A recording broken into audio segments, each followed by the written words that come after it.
minyamie. Jésus demande mayo nyamiewa. Jésus demande wakaki nyamiewa.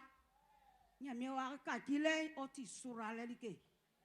Oti nandolielike oti sakingi na slangba oti nyamiewa. Sengolia nyamiewa fawa fakakiwa. Oti akuye. Maka vula yo nyamielia Jésus demande nous. Amen. Ini aklofwe mungle mwi nyamulike Jésus demande nous. Amen. Yeah, anyanga moitié ma ya yawangle mwi. Ible mwa juke ebo anya so ibo. Ma ekwakwa eun ko esese wa. Ma esu anya so isu kla mangle mwi Jésus demande nous. Sonti senya mien vle ke ma ekwakwa e yao.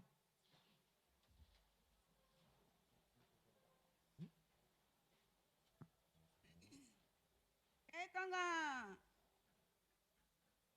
somu yaku ablana ni nyon iwa sien pofaju mokwe iwa anangama woye npanfle wo nseke woye atimi fiawle o asien suwa woye atimi likebo nle inio palenga npanfle wo si o sutie afima yo faka dan demi yale klefue mu besanu afin be fangalien tranien yimi biswanu fite na mama o se akoyo miye ko wie osufue na urefue mu bebo si yami efa ifrua nugwe oni Adonai mu o numéro abla okue onisien ma dit Jésus Juma. Ma dit Jésus Juma, happy Jesus.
trans e gira eu sukumbano Israel.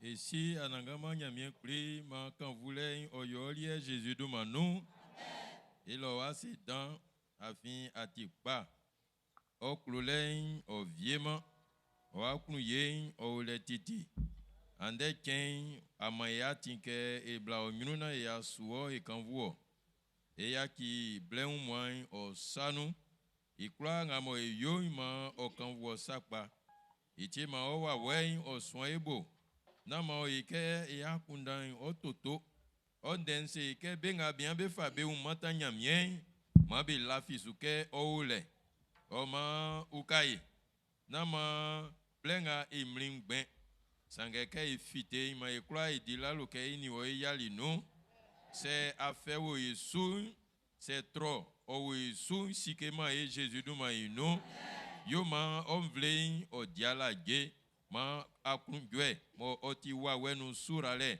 o kata o yo ikula elie Jésus du ma ino ma pepele mo oti surale ikun o yo o ma melie Jésus du ma ino sran kula nga mo ya ngurenu afe onu iunenu afe onu ya kundanu afe onu yo be kula be gwe Jésus du ma ino sikebe tro ma e Jésus du ma ino ya yo ma e so on denu klama afin na lie ye ma sran nyangwan sangen denga mo fionwa fite ye ma sran oyokpa ye ma okwenyon o mara blenga sumai yo ma kan voulait esre wambe nu e gweto lembe nu e kele yilembe nu ikla oyo okunbake olie famille Jésus du manu ya Israelio amen Amen.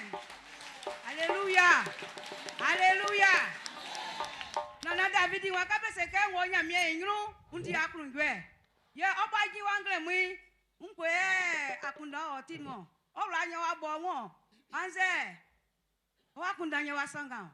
David wa ka wo nya mi enru undi akrunjwe yo li. Sadi akrunjwe ka wo nya mi enru bolde na mama ya mi. Yo akrunjwe ngro, yo akrunjwe ngro. Mama ya mi. Kaya mi enyo pala kaya orangu ase. Opala kaya di akrunjwe. Yo le ka akrunjwe be nyeli ka ofre nyami enu ye akrunjwe won. O ma se ati nyami wa ba o nyami enyo mo orangu ase ye di akrunjwe ye bosro mama ya mi ka ngoli fatansa Jésus du ma enu.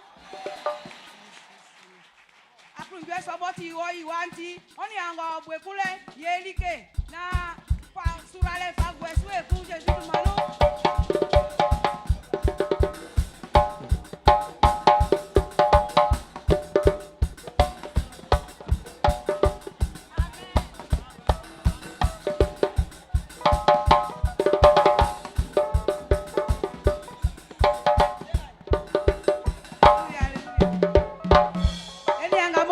Sunya masubusu ngloka ikwa ma esansu na e obeli kesa ya makamvule nyonya mielie ye nya mie boy ma ti ayangle mu ma ekpa ebo esro ebo ndeja pa mieli kesenu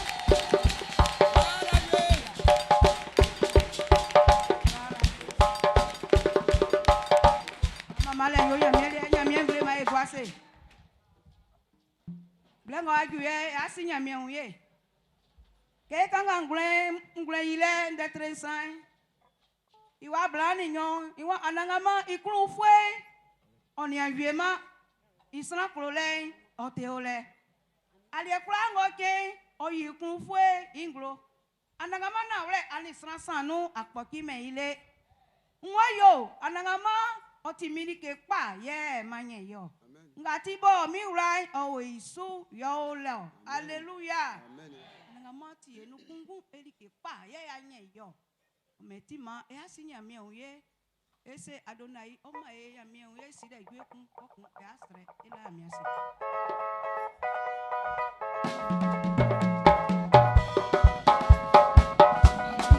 le amre sese sele nu Emi ya kuye nyo yo Emi ya kuye nyo yo Emi ya kuye nyo ba Emi ya kuye nyo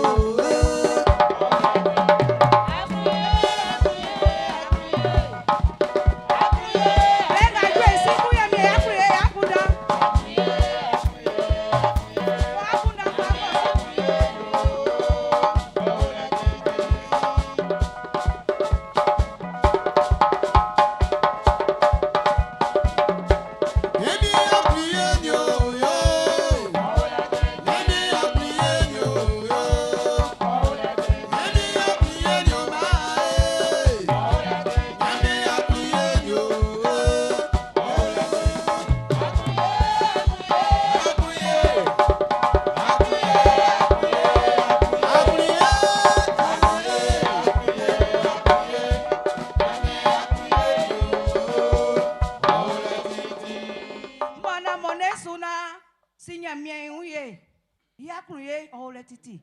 Yakruye danti o feli wakumba ke o famani. Iwakumba motra sika. Iwakumba motra loto. Iwakumba motra swa. Iwakumba motra tranya be ukra nga motra nyema la fisu. Ananga ma fali fakeli wo ngbe. Ka senu ke okwala nanga mangwa. Nyame yakruye. Merci.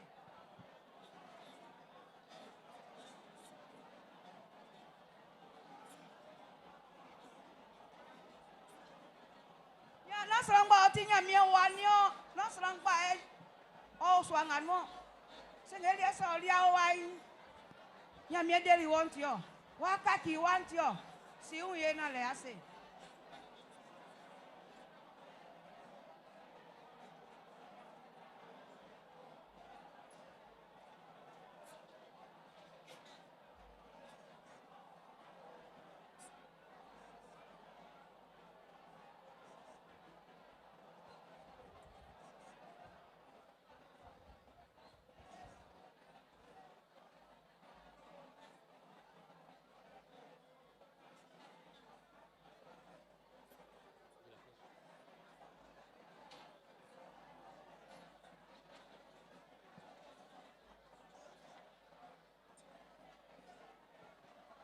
Iwana ngamali oni sransan wo paki mele. Jambo ebi oni wo be sani nu ke ble ku juli o paki liwo. Keke kle ku juli o ya kiliwo. Awro bie ba awru nu ba so nu senga ngamali e ko ni wo be sani nu yo ni wo be sani nu oni apaki mole. O fela ke sinya mi so ihuye. Iya kru yenti ali eklango ke oyikru fu eni kro le ngro elika. Iya kruyenti ya oma ejuma kungu ye ma edi ejuma sonio iya kruyenti ye ma ongwanu iya kruyenti ye ma ka etotu pake oye gwegwo iya kruyenti ye ma neni ele la ore kan lenio iya kruyenti ye ma nele kuba mo like nga ekra ela fisumo ke bo enwi so kun ekrunjo nyami ya kruye yo eso le krakra fama yo ma ela nyami ase ni ya kruyenti o fari aso nu bo ku fama ni o fe sro kun mu fa si esu yo kun be kle nyami ya ti be kle nya betai klai betai wa we o ma ekwa enyu ma ela nyami ase ma ne so ela nyami ase nyami ya kruye bo yinglo ali ekra ngo ken bo san inu engwan inu aso nu inu nyami esna america e ma menu eringa nga ebe menu ma esinya mi unye ma ele ase oni fata oni mo fata oni kan vule fata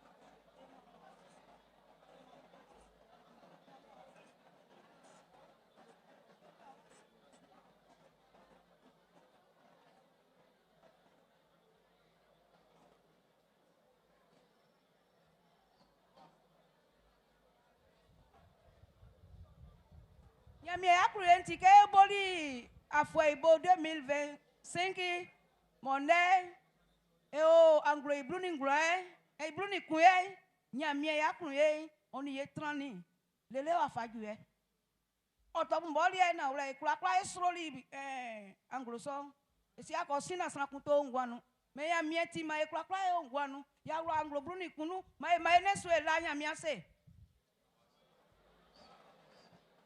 etiringa niemu snabie me kpabe gwali be boli ese mukaka katienga lo srame uri okrolo srame uri sengeni oli ato peto di ato sato no ato lato jao ato tio jamesu nyami ya kruyenio nyami isran pro le ola usunio nyami anvo esire nyo eso famayo yo emo Nakati patra benga mo basi bienu nio. Loko lie aningwanu trole fatatio nyemi ambo silenyo. Ba ya miemo. Ngwango fama e prato ni sika. Gwegwengo fama e prato ni sika. Oh. kruye na unsu. Ipa na unsu ya vwe sile na unsu. Maka mvula nge ya miede titi. Mamoni kan vule ni kula oyo ya miede na pangle mu Jésus du maino. Ya mien vle mai bonde e kumla e yi ya mia ye. E la ya mia se. O ti pa. Sene mai gwase. Blenga e a ko gwe e mama ya mien. Gwe mu ya kwa blana ni ngle wa anto gwe ufle kun be mama anangama amemei isufwe na urefwe mu bo amu ya be anya inu Israel fwe mu ma amu kunu jo ibo oyili amu idumanu ma siyan fwe mu be un pajabe be famille iti ma be si able na be bo flei ma be bo kren oni gru ye be bo be tojwe be memei afi anangama i vle fwe mu beti ikun jo hallelujah nya eduma ti ya mi ekun ti jo wa o ma e kla li kawre ke gwe si na sana kusa transe ngai wa e meyo le wa e tojwe meme e si able bo kren o ma na le nani o be su ni fama su nani o ma ngo ti lenti wo kuna ble nga gwe si ma mo ya mi ke ngoni fatansa Jésus du maino.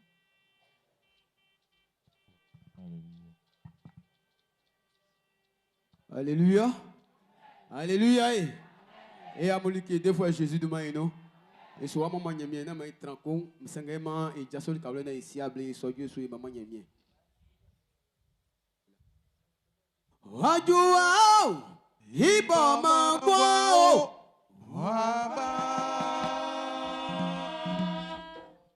wajua nyamie bo mangwa wajua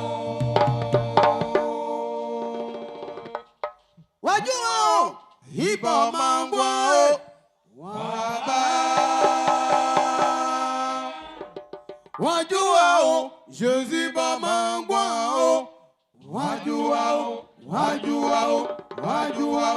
wajua maememe yo hibo biasule maememe yo ananga mambo ti famille on dit anyunya bien dans sou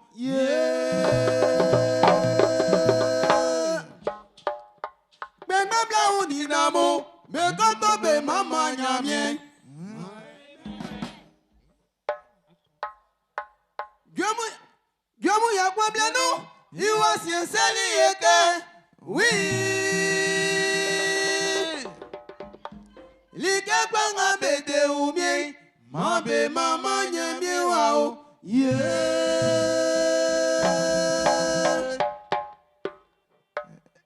anu manga mo betu besi betu mama nyamie maememe au manga mo fita silei o fita mama nyamie maememe ekusuba eti klosrai mae mama nyamie wao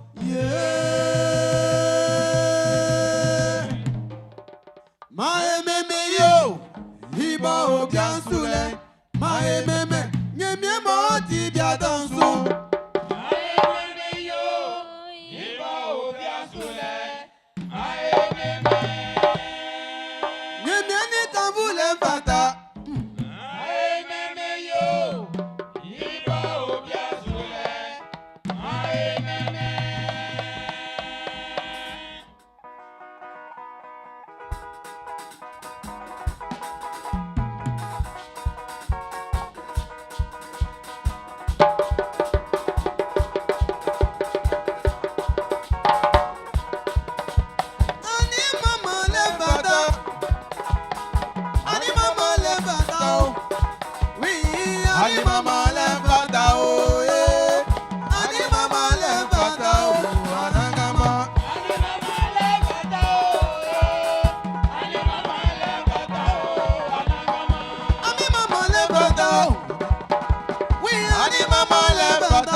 ti ananga mali ke fiti ake kresano.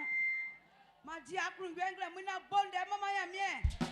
Ye mie lese yo le ke wa yo awie. Ananga makro mama le ma ke be mesa i ranti ase kwa wa. Ko ikuti jo wa. Ma mo oye ya mie le. E ko enyu blenga e kloke esi eni amanga bonne. Ye be ni ebe suye anyanga. Ani abama wale ani eni anyale ne yo ti oswanga nu lule kikli osofo awle ja o ma esiwo sasi yan mie sasi yan mie abaka fo o ma yan mie blenye yo ma ikla e bondana eso eni anga be bali menu esa muke amugwase ma mie surale oni amutran Jésus du mainu ye ka fi anyanga nu fitena ma o yengbe blenga et ati ele mo pe nu jasin o mati efle ni awon bien Samuel ko ba ma esenu on est débolo.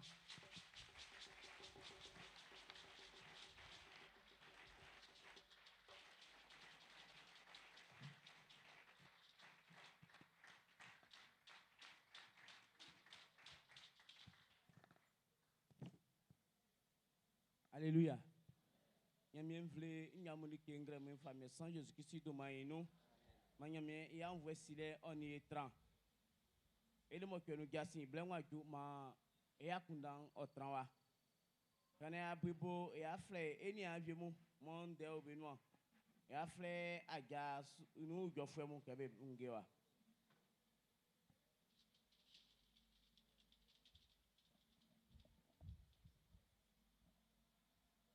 Alléluia. Alléluia. Yamien vle nglemou et yawa et amunike dankpa et mis en Jésus domainu et amunike ye et fa nyamien et la moise. On y blenga abo et no to amuke et croix et yawa a jamais manu. Et quand nga e ba manyamien ra esu dankpa Jésus domainu. Et nga e ba mankusu manyamien ukai. Na e viengu tien oyo elie. Alléluia. Afin ninge nga moye kenle nyamie menwa katwanyo nga yo ama mangui nyamie kusuyo mambe yo soli viebe ma alléluia oma nglemu esina ya bobo ekundeke ekande kon eflanu ye unke afwenwa ye osuvie ko e oma akpaso nga monia jasu kundeke ma e kla eti ke be kla nga bo be susiese be unke afwen nga balo be uru ajanu e unke iblenye oma et c'est son sam bobe o yafien que be commencer be duma claire alléluia oma be wo et pasteur i like trafoen i jasulo be wo be ko claire be duma ke ko ena ya nya sisile na kin danso ke ju ya kra ya wo enyunti alléluia ye e baba Jean ye o ye e kra wo nlo e kra claire duma e kun alléluia ke ko ena ninge so wa enyunti alléluia ma kan voulait oyo nyamiele ici englemu e diamunyunu e unke e nyama viebe kunde ke be ulu ajainu oma e fabe klamu e wa fle e baba Kofi Simplice bo ya fiwa e sereke ma obla e nyua do mainu ke ba nya e bonda e so nya e meyo nyedi nyamie e do mai ke kunyo nyamie e obo o fe mo ka to afama o sakpakpa na bobe ke kunyu nyamie ebo etramre o ke kunyu nyamie ebo pasakre kwae oni se mama suke nyamie juma dile na ba etramre o na ba ele na sai meyo ke kunyu nyamie ebo. Alléluia. Alléluia. Ma quand voulait oyo nyamielie Jésus duma inu jasi amo o noa ne ngumi ekunde ke bokle yo oma ewasike ona okofa enyama blalie kwasi amena Micheline na oni be bla Jésus duma inu akatwa oui akatwa etramre o ke kunyo nyamiebo papa balé de MCD. Ah, le bienfait n'est jamais perdu. Alors, missionnaire Israël. Alléluia. Am sunyunu wakan. Et tawa enyunu. Ils sont effleués babalia kona kwasi Adrien. Ikusu ndason vie au noir. Ma et son nous. Me falo to masamu. Me praso ave pakesa. Me vasika be masa. Mon amour bébé. Nous soyons bébé o. Vivi bébé. Me tu be pakesa nike. Kabe ko yo be pra. Et baba Adrien Kusu n'engumi oba oma ewaseke o trele. Okofa enyama blalia kwasi akisi Marie-Louise.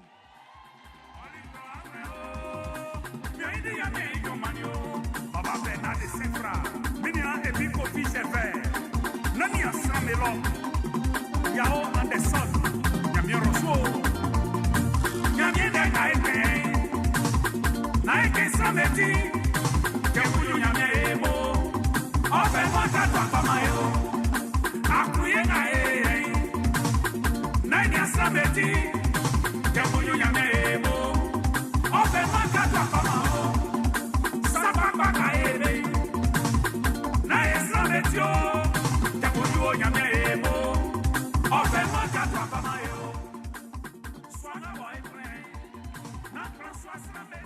Alléluia. Alléluia. En essaie ouais nieti yenu tolen su biawa. Ma ebonda maman nya bien Jésus tout ma nous. Amen. Et yo et baba Bernardin et yo mo en fin petit boaké. Bébé son pasteur bebo bedi jumaloma et son nous ndabole. Voilà. Ma quand voulait oyo nya miel. Et tiens c'est que adja otirike panye. Oma enyamanga boabe we nyule e flanu. Yele e baba Kofi Simplice. O mais sans soukan keko ina ya unle. E baba Kofi Simplice.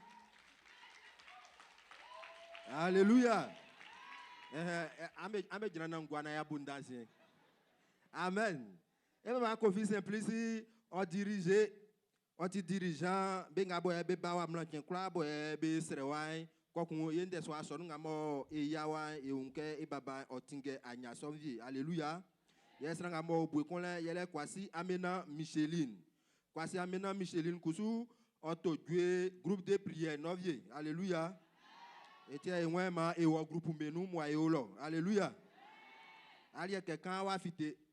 Et quand on va fêter, ici, c'est marabout à ce qu'on a affiché sur nous à moi et moi. Mais bon, maman n'y a rien. Et tu, c'est un yang à boire qu'on a qu'un yang ou à son groupe menu. Sur la langue Jésus du Maïnou. On m'a beaucoup là nous, BCC Liké, Beulu Adjaïnou, Beulu Adjaïnou, décembre anglo ngaboye soit ou né, il est bruni mortué. Comme c'est que 9h15, Beulu Adjaïnou mairie de Songon. Quand l'homme vient, il y a besoin de passer noir, il y a pasteur besoin arabe sous Jésus de Maïnou. Il y a et babangamo bouekolin, il y a fait beau de ma fleur qu'on a quasi Adrien. Kusuwa message sous quand quelque ina ya unlin. Alléluia. Et baba Adrien au asonu se ma po boué de nganoua vie. Oma okikilike, oni enyama blangamo ki bouekolin be fleur quasi akisi Marie-Louise. Et kusu au asonu se ma po boué de yeah, Odidjuma choral Jacaziel. Alléluia. Oma bekusu besunzunke beulu ajainu décembre anglo nous vie. Ikemba nsiensu. Alléluia. Meringamo o yo pugonwa inu comme c'est que 9h00. Et loye ya yo anyai que l'olien confié nye ikwa et ce qui koiba sonwa comme c'est que 13h00. Ye suba e wafa adjaso e fa ule nyamye sanu. Alléluia. Oma babani mamimu e kula bonda e la nyamiase. On y sa danso bo oyo oma e. Amen. E kula soin kako yona inuan waya klamai e wafa e nyamamu e fa ya ki nyamie isanu. Oma e wasre e baba pasteur ke orenwa. Kako yona blenga mo e waka oni loin ma nyamie sakpa o transu ma tien danso oyo ye. Oma e nyamamu Jésus du maïnou. Et c'est nyamien. Et si anangama nyamien pli et loase. Et yomo afin afa osa afa ule gagale dans pas kuno. Tiajale so yagwali enyeleke o mamu beuru aja inu onyru na arabesu ila owase afin oboboye amewantion esreke aswan bebo isie le nu swan bebo ma ngamoti sika nama oviebe sanu ngamoti gwegwe le kusu nama oviebe un swan bebo faninge mkula ma osin yabe na kenson e kula e diaklunjwe klama rabesu ra akuna pa ngamobe buli su ye mankan voulait oyoli etiti Jésus du manou amen. Alléluia. Ici ma esobenu beko gwa seke beko ma ebondai mama nyamie.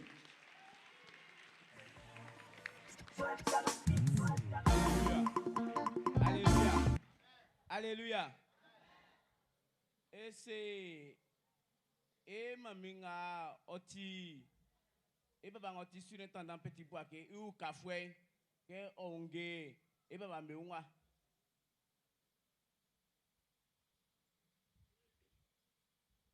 ma esusu sa ofle et penya mienvling la ke mona ngo balen oti flambeau on est flambeau lumière mon blé oti beken mona ngo balen oti beken en menti ma esiesion et mona ngo balen oti flambeau lumière blé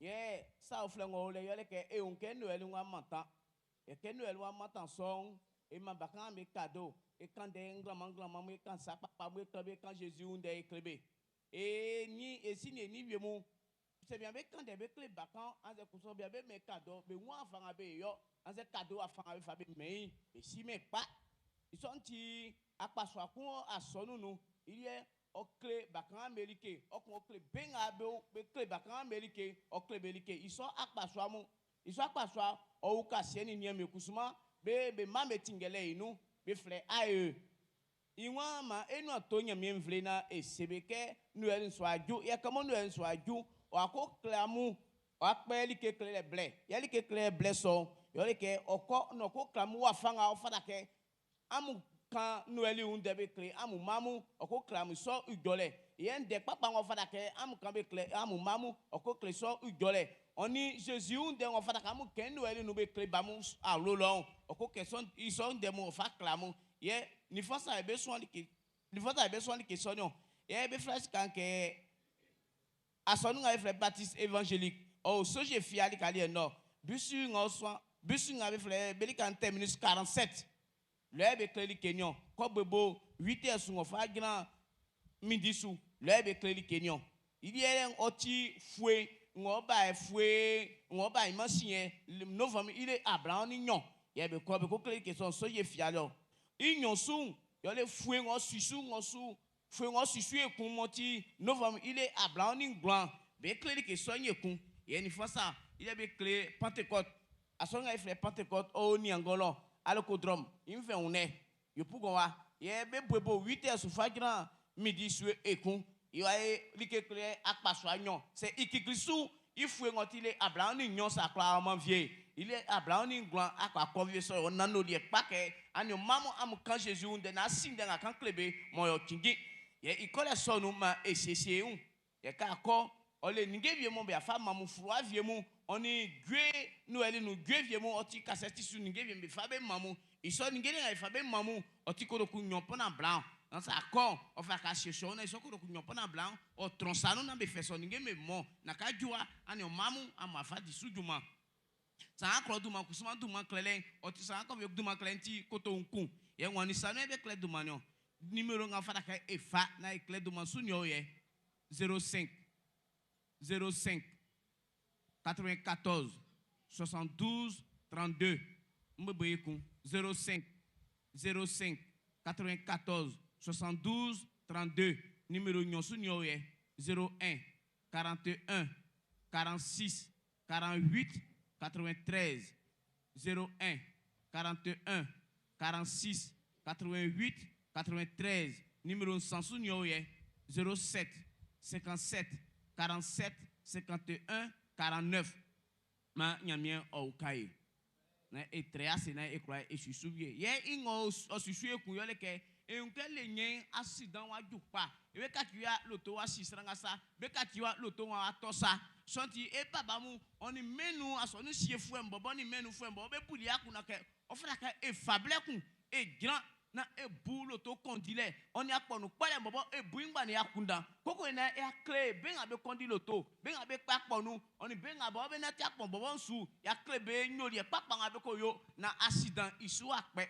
isonti ama enu oto amuke andengo ye oti as akpo su be usu nyane akpo su na tile nga blofo fe sécurité routière oti su ble ma ebuso ni akunda mo oye kingina ebobo wa fanga eko yo na e akoko ma accident wa fanga eko yo eko pakponu na loto via sima e iso samu ebuso akunda na anfen oti ble na ebobo enyen su na ebuso same akunda ma mi o kai fa mi san Jesus Christ do mainu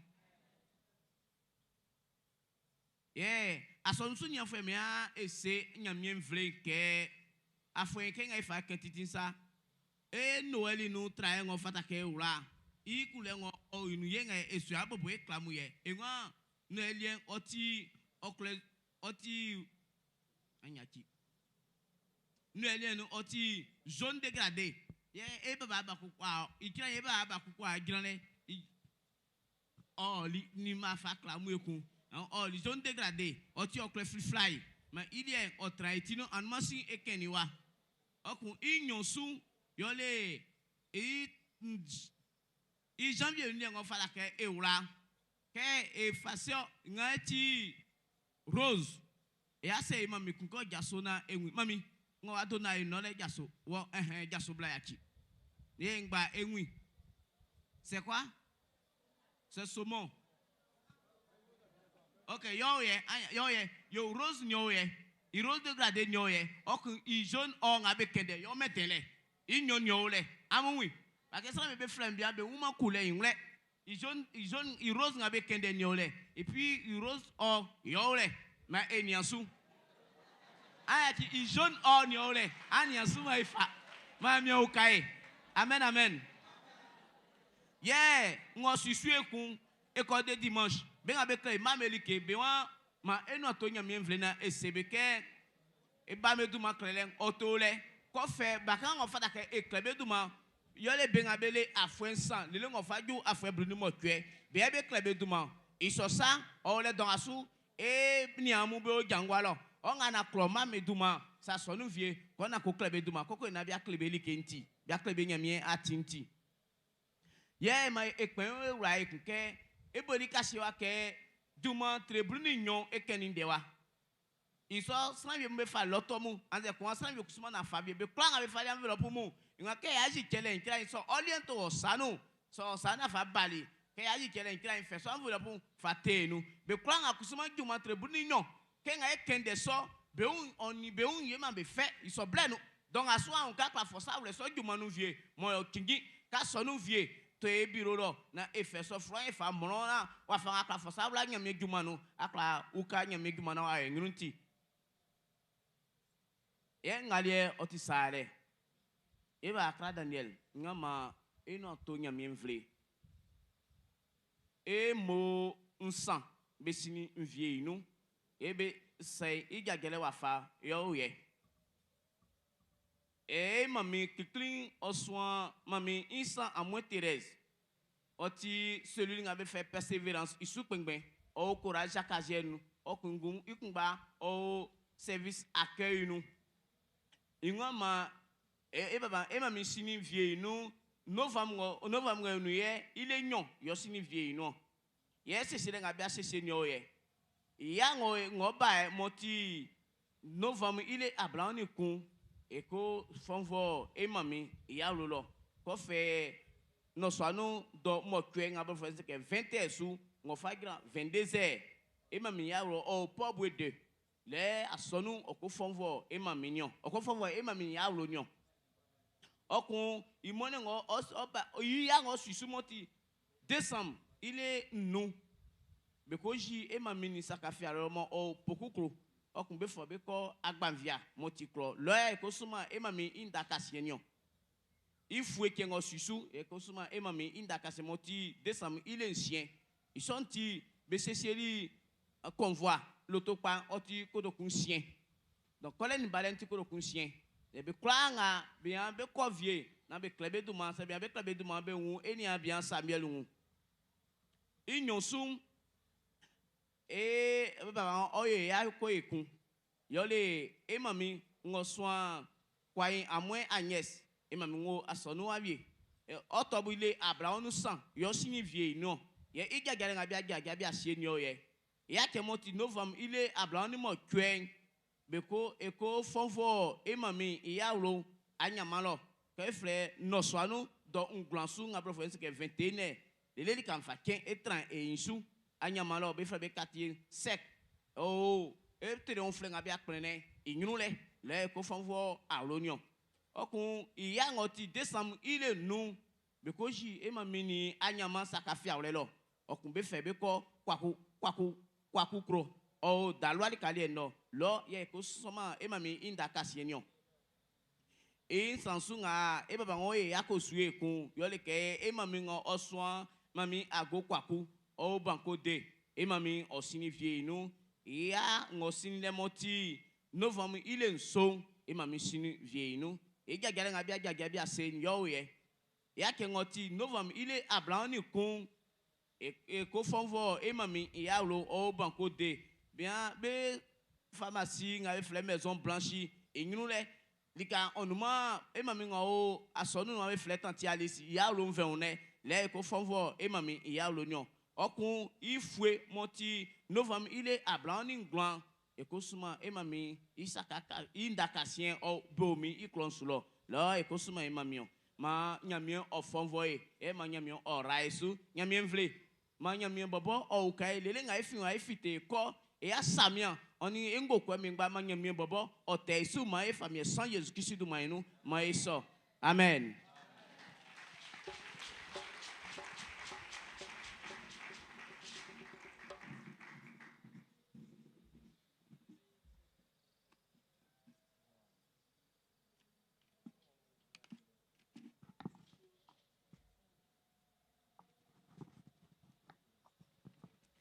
Nyamie ni aimo oni yasikla maibo plele lenga maya kundamblawa eni a bialie kona Jacobu iwa osi nyamie oye ola nyamie ase yo le ke nyamie isanwe ngwa isu okun isanwo ijumango di nu oma oye nyamie mbo ola nyamie ase osi nyamie oye onisati sika kolokun ablana ye eni alie kona Jean-Marie oni ya robo be wa be si nyamie oye be yo nyamie mo ye be la e asonu pobwede oni esukpen e ba pasteur oni bo so afo me klokla o be obemo be obekla yo le ke be sran fasini bi inu nyamie bobo oma be swani bebo oni srele oni be satili ke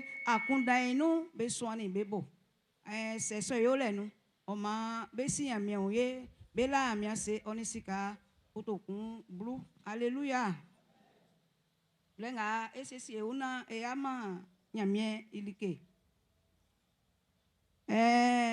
bebo beluali ke un besun ke bekpeli ke bo beluali bebo besro akrungwenti alléluia fali ke kumbo bo kanye sai asike o tiokingi fa obrusu oniokele na gaso granglo na stressu okun ifaye blenyame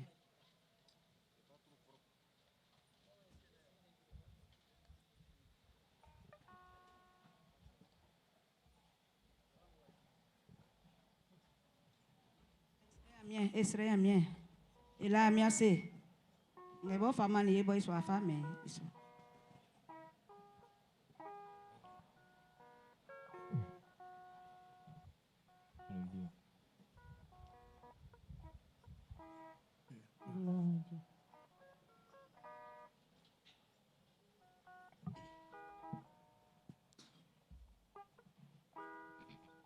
Alléluia. Seigneur, anya sonia fo mbese se blé bokun e ba e ama ya Amerique.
Nano nyemyo mani yo, mae manye nyeje.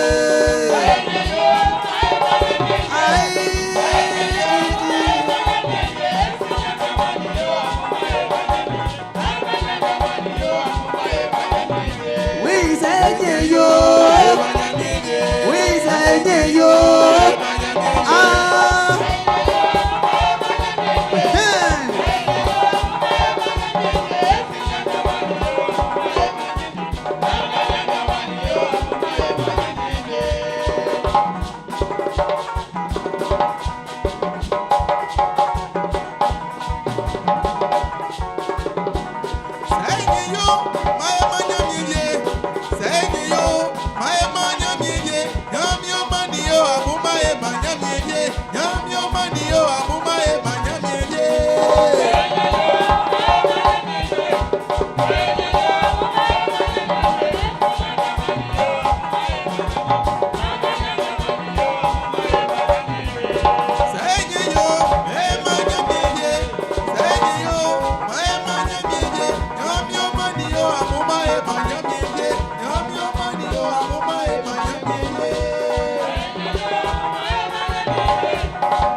Et si anangama nyamien kuli ila wase Jésus du maïno ila wase afin sakpa boyara transwo surale ngama fama e inglu ngamo eji yele kele ngai suvaba e oni blusumu sonu na rasuma e Jésus du maïno rasuma e Jésus du maïno yo ma onvlein o diala ge yo ma onvlein o yokpa o yokpa tralai dike kula ngamo e saunu mo tiguma mo idi rasuma e Jésus du maïno nsre ke misinya mi pli asiam vwe like kunole mo otike owa esurale e ala gen yele tupake koko tosai obosi kankan kla afkla favule arenu iti esre oke ayoma mbejwe Jésus du maïno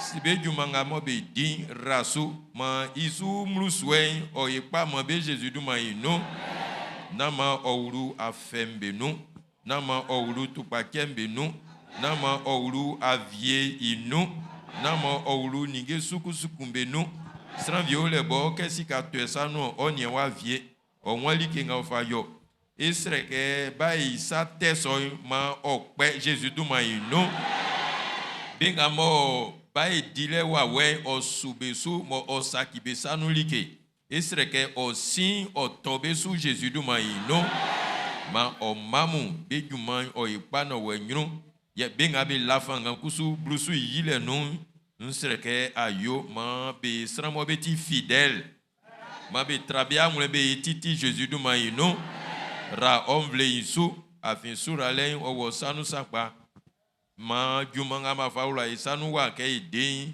o wenyru titi famille Jésus du maïno amen amen ayi gwase ma anangama isufwe na urefwe mu be unyine be ma be yiya se be la kongwe bobo be bo be sro be yibe akungwe inglo manya mie imamale otran benoa ke matoko fibo ole ingru le isin kusu otran besano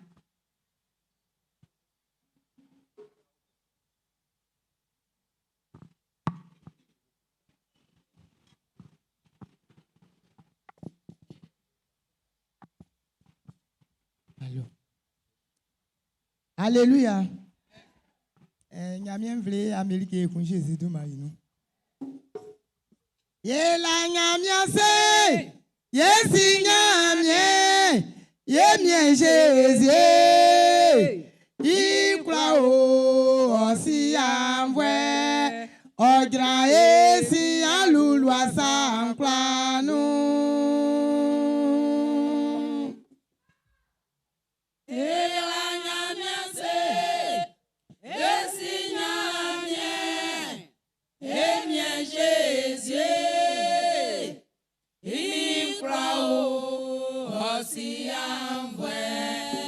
Odra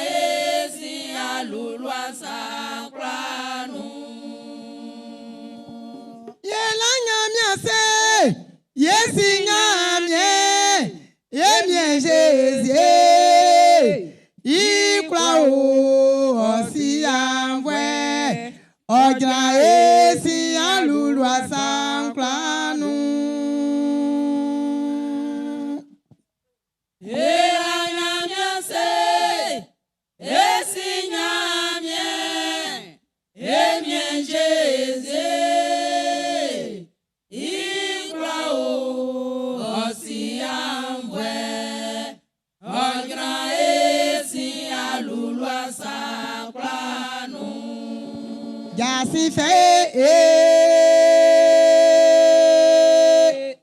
Yasi fait, oye femme ngwa o sange bole na ba o. Yasi fait, oye femme ngwa o sange bole na ba o. Yasi fait, singa bebe la ni o be uni nene lele. Eninga bebwela nyo be uni nene bela pango bela like fio be uni nene sange be traba mwe be yo elwe muyanye yo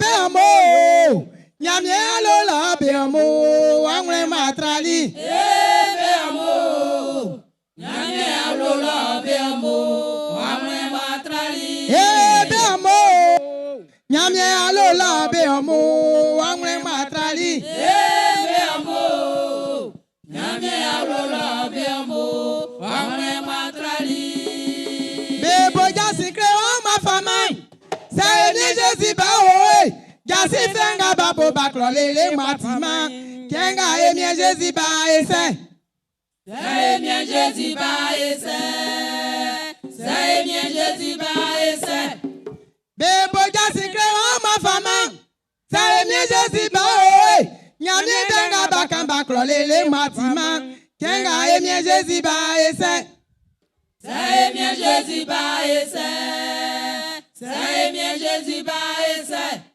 Emie Jésus ba leson Ayoke Noé blasu sa ni anko Emie Jésus ba leson Ayoke Noé blasu sa ni anko Noé boli jasi lele ba fama Zwe dambalio nunu ni be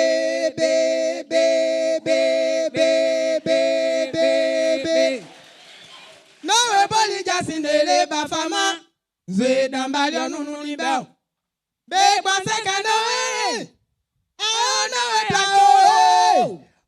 Noé akio misi wale wa oyo zwe sukumi Noé sebeka Ananga manyo yini anwa na mienini o Bekma seka Noé Noé akio Noé pa mini wale wa oyo zwe sukumi Noé sebeka Ananga manyo yini anwa na mienini o Noé pa Tikotikema Noé akio Tikotikema Bekmata Noé mamio Tikotikema Ananga manyo yini anwa Tikotikema Noé akio Tikotikema Noé blao Tikotikema Bekmata Noé mamio Tikotikema Ananga manyo yini anwa Tikotikema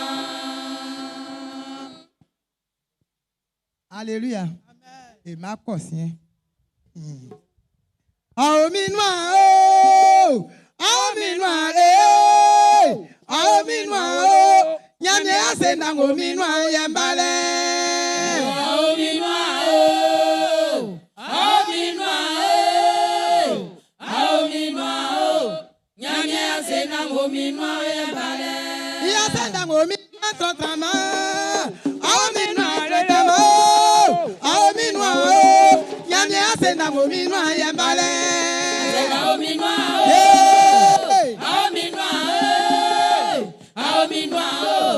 nyamye asenda ngo minwa yembale nyamye asenda ngo minwa totrama oh minwa totrama oh minwa nyamye asenda ngo minwa yembale oh minwa oh minwa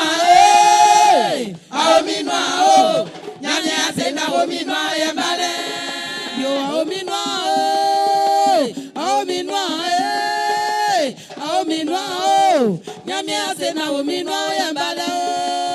Omino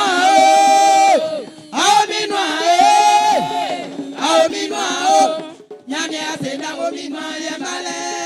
Se na omino grama. Omino grama.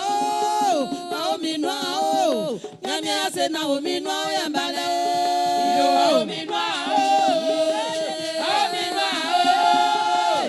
Omino Nyamia se na omino yembale. Bewa ukamima e mama nangama e bodo kuwa e.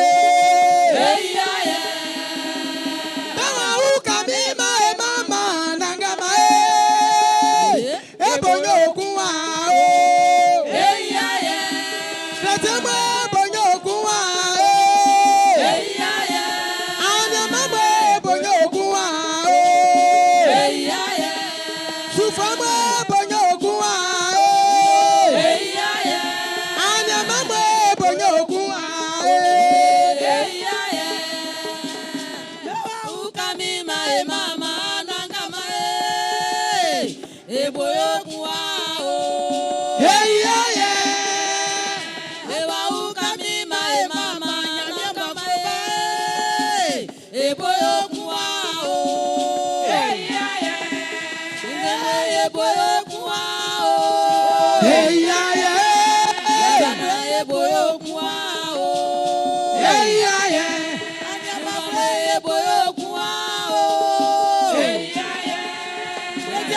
E boyo kuwa o.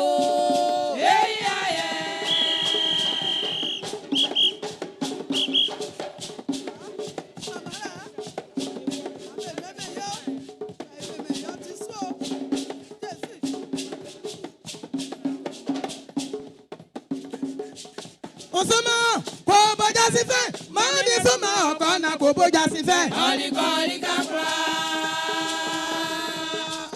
Osoma, ko boja si fe, nyanya soma oko na ko boja si fe. Nse waka apa abwake la o, nse waka apa abwede la o.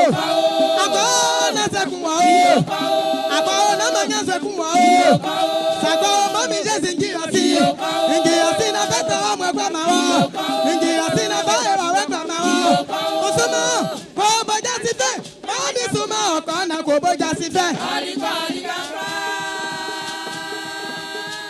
Osoma, ko boja si fe, mami suma oko na ko boja si fe. Osoma, ko boja si fe, nyanya suma oko na ko boja si fe. Nse waka eko abwake la o, nse waka eko jengwakwa la o. Ako na se kunwa o, ako na manya se kunwa o. Sako mami je zingi asi, zingi asi na beta wa mwekwa mawa, zingi asi na bae wa wekwa mawa. Osoma, ko boja si fe, mami suma oko na ko boja si fe.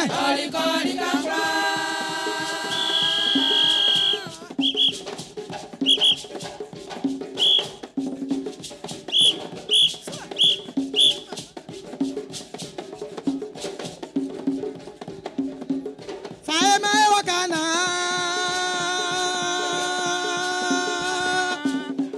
faema e wakana, e Moizi nyamye wae, e Moizi nyamye wae, e Moizi nyamye wae, e Moizi nyamye wae. Aba iga nyamye nte, aba iga nyamye nte. Amosansu jenje nukpajo, amosansu jenje nukpajo. E Moizi nyamye wae, e Moizi nyamye wae.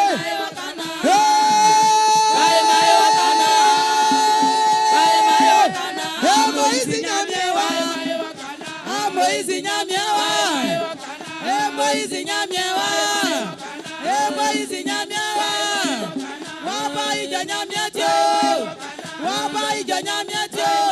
Atinga sa jeje nukpagyo, atinga sa jeje nukpagyo, atinga sa jeje nukpagyo.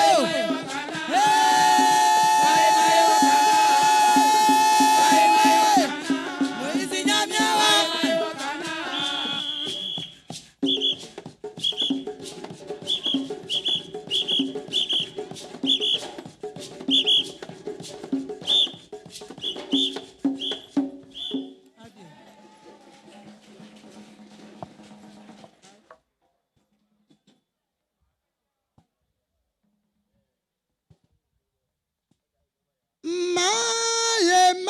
mama nyamie. Maye mama nyamie. Say mama nyamie.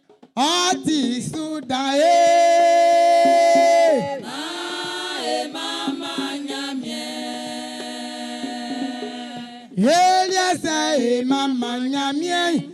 Oti sudae. Maye mama nyamie. Bang bang blaunina. Babo big bang bang. Ilike da obe kotonye ibo.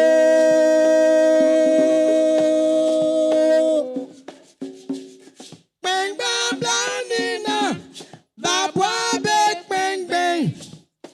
Ilike da obe kotonye ibo. Betube kleme yila. Bela be kotonye ibo.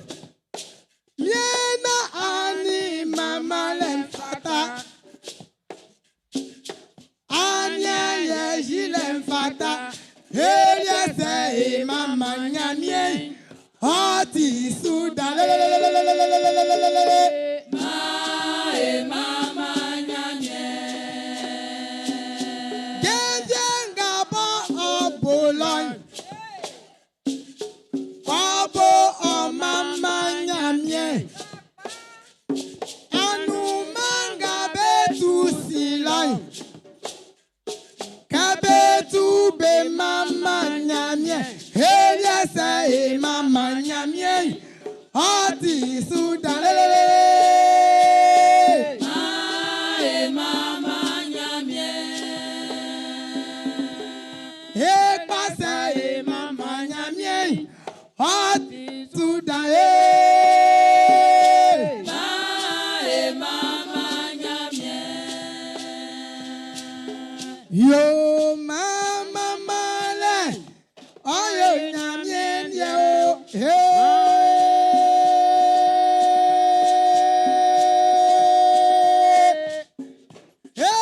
mama male, ya oyo nyamie yo, mama le mo nyamie yo, Mama male. Oyo nyamie ye. Mama male. le mo nyamie yo, mama le Oyo nyamie ye. Mama dumata le mo nyamie yo. mama Hey! oyo nyamie ye. Mama male. Oti na o esro ma ememe. Nyamie ti na o esro ma ememe. Otida o esro ma ememe. Nyamie tida o esro ma ememe. Nyamie ngo klore nyo esro ma ememe. Ebreme nyamie ya nyo esro ma ememe yo. Otida O esro ma ememe. Nyamie tida o esro ma ememe. Nyamie ngo nya esro esro ma ememe. Nyamie ngo sasa o esro ma ememe yo. Otida o esro ma ememe. Nyamie tida o esro ma ememe. Nana nyamie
Alléluia.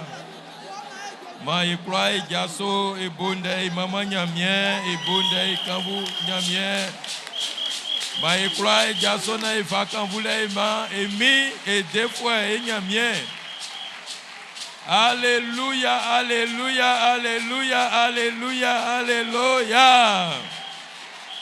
Ma e boyesro.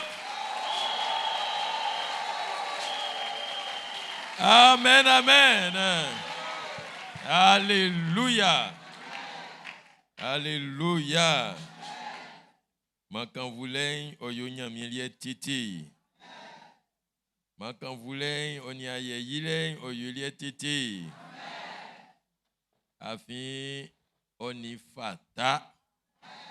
Olema unsu, nyamie sulo, asien soa. Même un genvie no o la unsu. Alléluia. Ma égua-séquence. Nous avons dit que Jésus nous manou. En dehors, tu es qu'un dent. Sangekana et à Soso. Et quand il y a que à nous man si monnaie, on est lié qu'un dent vieux. Néo. C'est qu'amen pas. C'est qu'amen pas. Nyamiera liesu. O manklo kenyo nyamie invle mo afin de ngamo ikanyamu tili amudili so nyamie ma ejili atre anuma simone bon bengamo kpengbemu be ebe kladili lalo iklama afin wa fanga mo nyamie wa wentingeli mo yoli kale fiwa tranu e a boma kale sangenga mo iklanya ni ejili Enyani Australie million bruni 100. Et ma ela mianse, ma ibonde kwa ela mianse. Alléluia.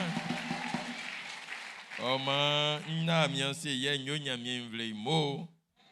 Ye sura lenga mo ngale su no moto fuamu. Manya mien yura pen amuso. Ikula ngama muili ma yura pen muso. Akpaswa vient béjili à trait. Bon, et-il que c'est bien fa cellule moun. Que ibobole nous bien besou man que cellule comment ça. C'est oti que be kalingalen so ni ba juma million ngamo be manimbo mo trangalen so. Sange que c'est que nan bokale mansran nan bosi ka bo mansran. Cellule be tout li be klon ngamo e wini o eli dan pa iti e yo amumo ma mera muso Jésus du maino o kumbe ngamo en tout cas be jili a traite dans e kon yele gbanfleni tawamo. Alléluia. Est-ce que les jeunes peuvent acclamer le Seigneur?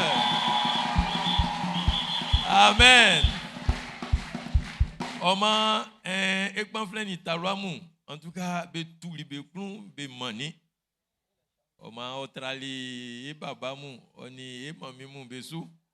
Sange blame ole, blame ole. Alléluia.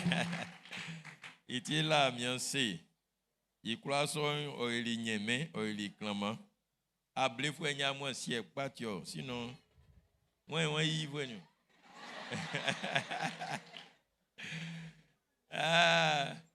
En tout cas, il a mis ses 15 ou il est pas.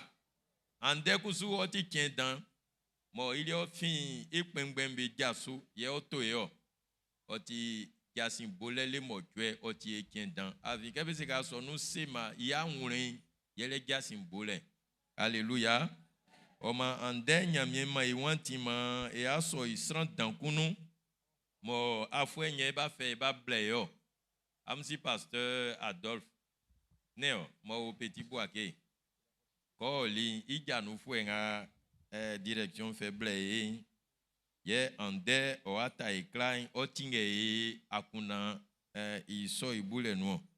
Oma iso et pasteur surintendant du district de Petit Boaké, révérend Kofi Kwaku Paul, oni ibo soin fouet, Madame Kofi Marinina. Mabe Jason a sauvé nous. En sauvé nous pas un misran pas moi. Alléluia. Oma ande ye nyamie o faible ke o ata iklanyo. Ma ekura ekan itiase na efable amien sanu. Ko soni oba. Sre nyamie ke blenga o tinge paklama o rasu ndenga mo atin. Ma okan o wa ngure na ngamo nyamie wan yo atwo kunu yo Jésus du mainu.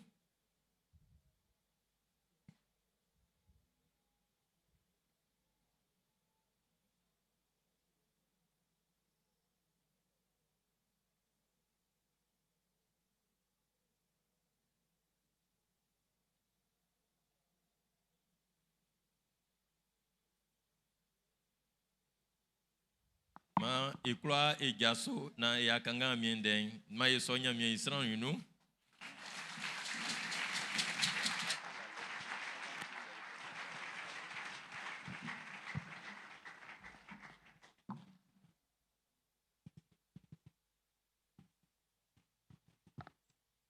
Famiemu ndetre famiemu nyosu ndetre so ima kun fagran ima blue Élysée telisuke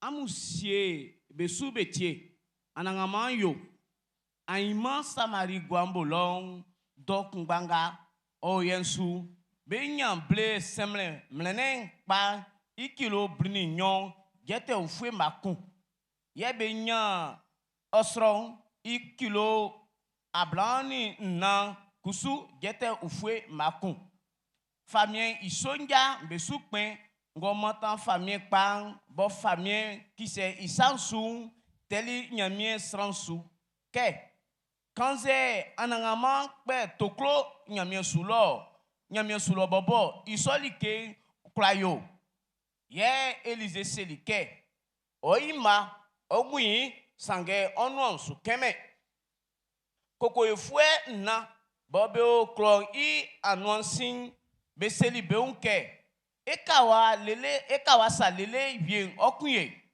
se enwa ewulu klo nulong awe nkunye se kusu enwa ma etranwa ewu iti ma ewo sirifwem be namwe nulo ma ekofa ewu emambe se ba kuma enyangwa se kusu be kuni yo yoti yo no swa nuke senzen waton be fali sirifwem be namwe yati be oli lele ko juli namwe inwa sange ba huma sranfi kusu kanzu anangama ma nganie vie teli sirifwem be namwe nulo nganie son tike ale kunfwe pangman pa vie be kakakolomu oni be nani be nekpango be nganie sa yes sirifwem be selike kele Israël famille wa koya etfwemu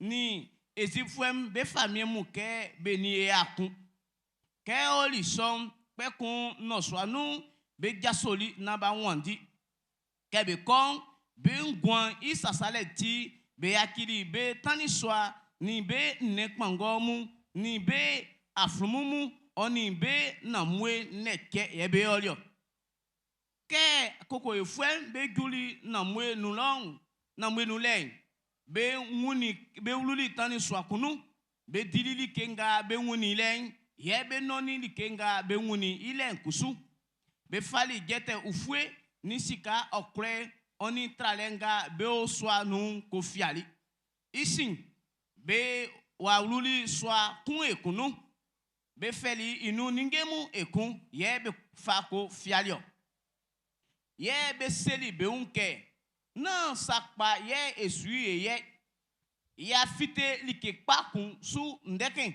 ye ya moi eno ye se eminde ke alien kien klana ya kan ya fon osuyoma e un pa nyamie obuye fo isonti ma eko bosu kle famille I alo fwemu ye be olio kebe juli long be fleli anonu gradi difwemu na babo jasin son ba klebe be wan eoli sirifwem be na mwenu lo san fi numalo ye atima san fingan likenga be olong yele nen mangomu oni aflumumu be mindale ye tani swang be ole boke.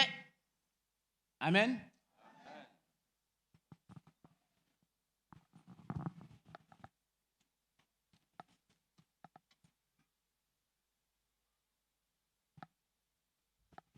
Moi serais nyamien. Ici, et nyamien. Boti. Auli kan krokra sisan krokra. Ngwa isi esu na siel. Ngwa susie ma be kra mo yime ma na wa sie. Ande kiaria no aflelie, ka flelie kusuma e bali. Nde kunri o ngwa kan kriya.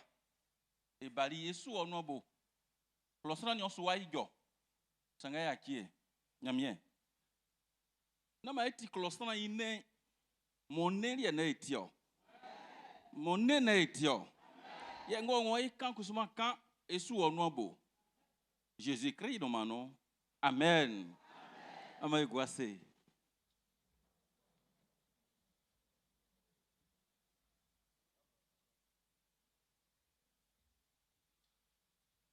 Baba, au pasteur surintendant du district, et baba, on y est mon anti-pasteur, et baba, ni est mon aboye, en soin, et baba, boye, il tient mon juman, au lait, il y a du man quoi, you know.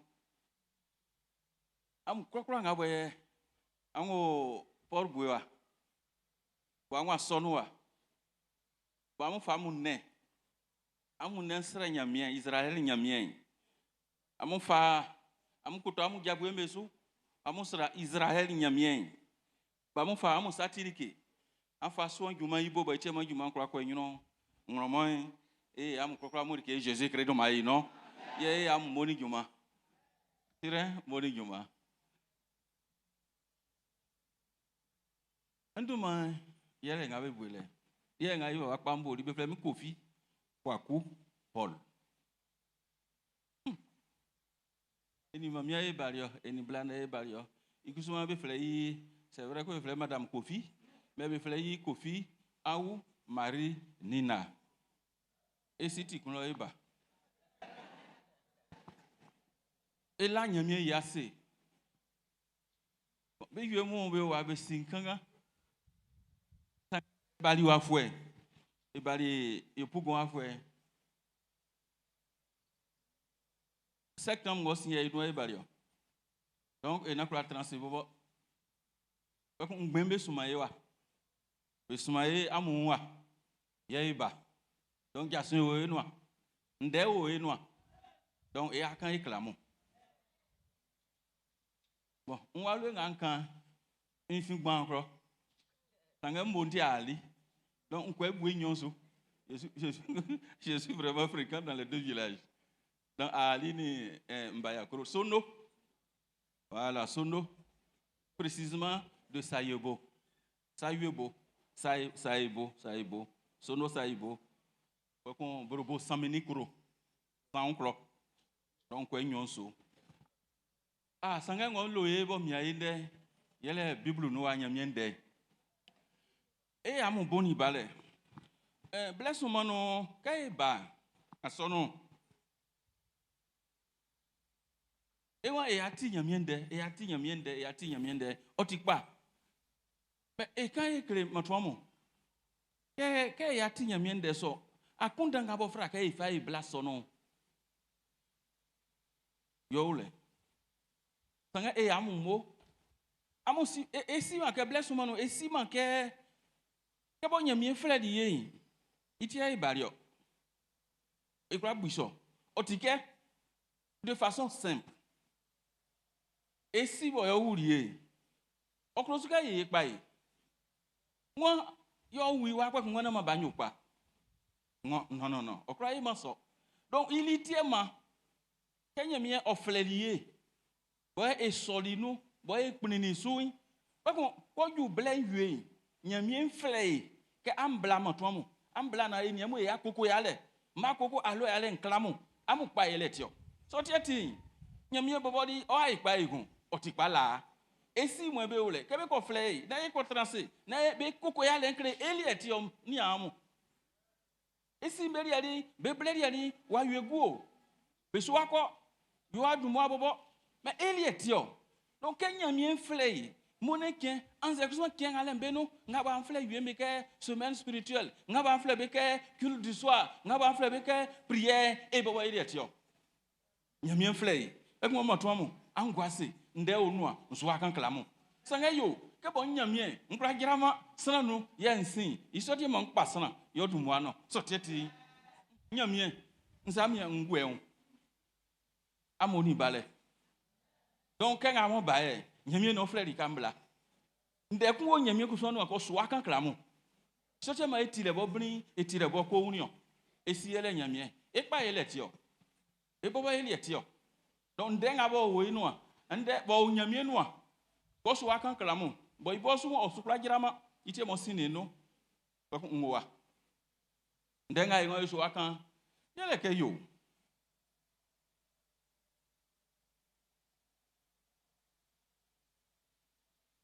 asonu fue ma ebu be nga be olomu be pa ile iakunda se wa isukan tem nga e jinasu ndetre nga e jinasu yele mission parce que mission yele kole jasimbole soni snam e kanya mienda e klebe yese sana kun ole obu ma ni iakunda okro akande pakri non c'est parce que bu iakunda kai ni anyo pa wietie ma o kande kriyo donc ma ebo kusuma iti krisi fue ma ebu eni ambe yakunda ma ebu benga be olombe yakunda ndenga bo eni akwa Afrika ngale bo ko kan nlo angwase Israel vle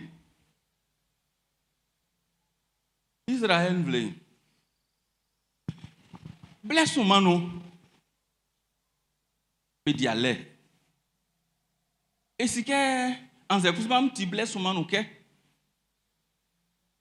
On veut nga faire ka be ko tranu lo. Sambe ono. Donc be on veut nous c'est nyamie ku son fa ils on veut fa mani be. Ye be se na ba tranu. Ye nyamie sisi samo ale sans amoyenga. Donc be ko trali ka yue na mo yue mo, ko yue mo be bo sin jabe. Yabe ni be pli. Oui, non, ndeka nyemie kane ino aya. Na lo. Ibu ekun nga bo ekengeni ye. Samari. Ase kuma Israel mamu Samari, be kulon kun efre Samari, ke bo be atran iso. Ba ko mvle kun o matambele be fle Siri. Ale. Siri fwe mo be kulo outre. Qu'est-ce que outre? Ça dit beri ale dile. Israël m'a me kusuma bebe ole on bless mano nanga sanga mbenga bo be nia Israël vle so be suma ba yema sese fue be kro amwe tule be kro amwe sole nyamie kro dwabe on be nga efle be roi mo ba ku nyamie suma inu an idwo fue mo ole ngben bo efle be famien parce que ole nyamie no idwo fo iflebe prophète famille croit blessu prophète kunole ou bien prophète nyole donc prophète nga be kendende nga bo miniam enkendende nga ya be fle Élisée nion et sika Élisée yo kakiri Elio Élisée kakiri Eli kabo nyamie mani Eli suori nyamie su Élisée of otenya gale no donc yo ti prophète nion Plenga boy sukende baba ni mami mo ni amo awe dan patol imvle no samari imvle no awe ngai fla awe dan patol benyani yediwa oh isoble no ye ngabe kan be créer bo eti bo be blanyon be wa ole benyama ni ngeti wanti benyon be boyekun ke be kun be wa mu na be dibe afi wo ngeti wa no le iso blen wenga ye be bo ri kun be kun ni kun ri e iwari ndiri ko atori ngolo ri e wa e nanga Ils sont pleins de hein. Il y avait la famine. Benyan Yediwa. Il y a Benyan Yediwa, un jeu, Thomas Dikante, aussi à faire au Dikano. Pas comme prophète, il y a un il faut Élysée. Il y a un il faut ya. Il y a aucun crémion, n'a aucun crémion. Je fais comment? Ninjo, non, ma ninjo. Il y a quelques questions, non? Benyan Yediwa, non, à faire, Amunia Yua, Amunia, Frollo. C'est-à-dire, croissant, sangano, li que fia et con. Pas qu'on y a mis suma, Élysée, que quoi c'est famille que. Kaima, Aliane Brou, et puis, voilà qu'à fois et coin. Il y a un imam, Aliane Bou, Ayuo, Samneo, Duo, Banao, Obo. Oh, Baba ni mamimo. C'est ça que quelqu'un a l'air. Il y a aussi quelqu'un qui a l'air. Il a l'air. Il a l'air. Imam, Aliane Bou. Alors, quand il canti aussi. Hey! Yamino et Joléa. Élysée, au flacon, non coquin. Élysée coquani. Au coquani. Au triangle cani. C'est un au tifamie ou ne? Oh, c'est Élysée que. Oh, Yamwe. C'est bon. Petit que fenêtre, mon yamien sur l'eau. Petit que fenêtre, yamien sur l'eau. Au croix, il Élysée, oh, il m'a négoué. On nous en soukeme. Oh, il m'a négoué. On nous en soukeme. Oh, les clossons y a kunda. Pourquoi les nyamia kunda? Ah oui, dans son nom. Il y avait quand pas que fouet n'a pourquoi il faut n'a bende. Bien. Mais au Israël on voulait nous Samarie le. Petit ya comment ni il can croire tu que colonel le. Pourquoi il faut baba ni mami mu pourquoi il faut n'a nyino. Ko fi po bolen lele anya ki se bo yo wa me ko won fati ya ifa ikan. Pourquoi il faut la pourquoi il faut oluma colonel. Bebo ben bla yeye. Besi be kolori ya umi klo isin Samarie klo isin no betiti lo betana na koko efu na pake fu eso mu tadi be na benu ye be na sran benu ye koko en bobo oti pake kumbo be fasun zo sran bobo koko to won na yo la Israel vle no ke ga be sisi sa alu asran benu ati asran benu o lo kolori e o lo patali e ya mu o lo se ken yue la o sa mi ani no so ba o so alu klo nu so sa mi ani non so alu klonu obobo bon nolo koko efu ekun sukulu osulu klonu koko efu ekun sulu klonu koko efu ekun sulu klonu obobo bo ti aigwe oflaka bon nolo abon nolo ya si klonu ko ina ba komo parce ati fien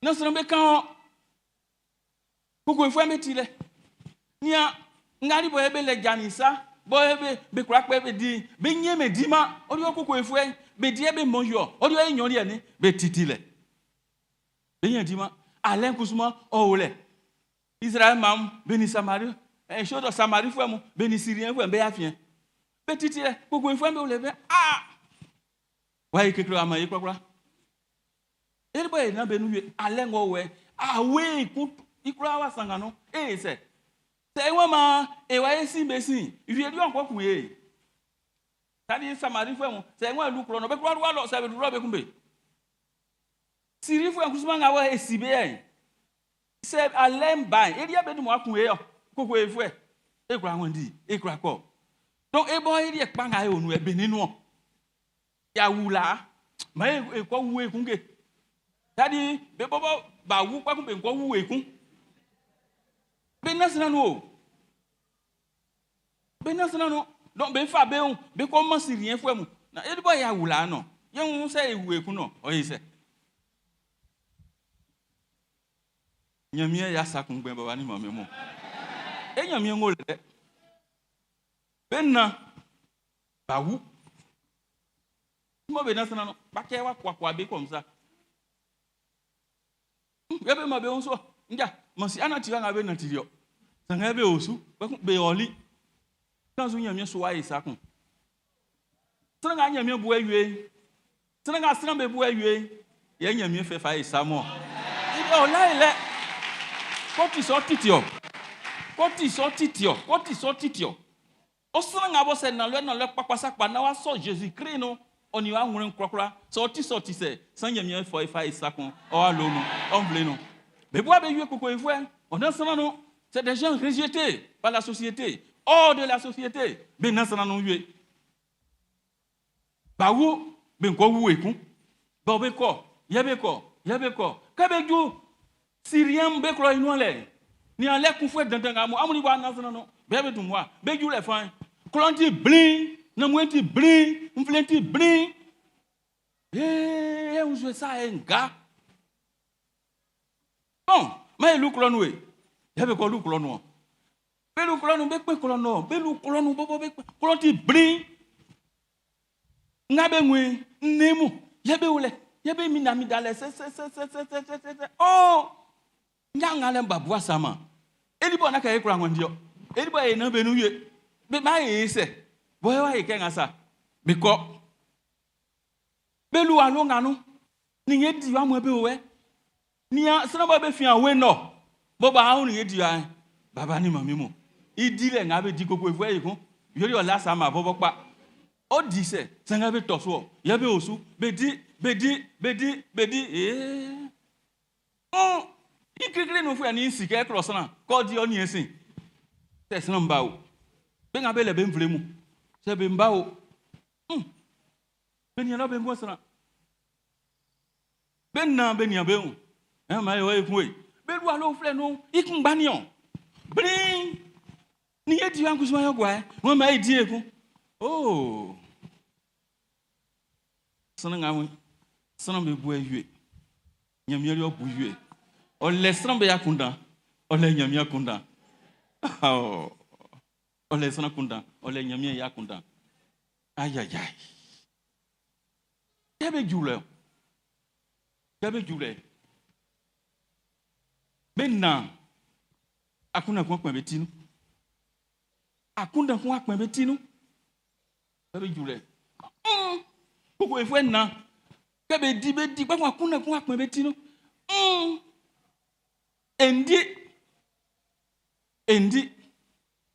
endi sanga yo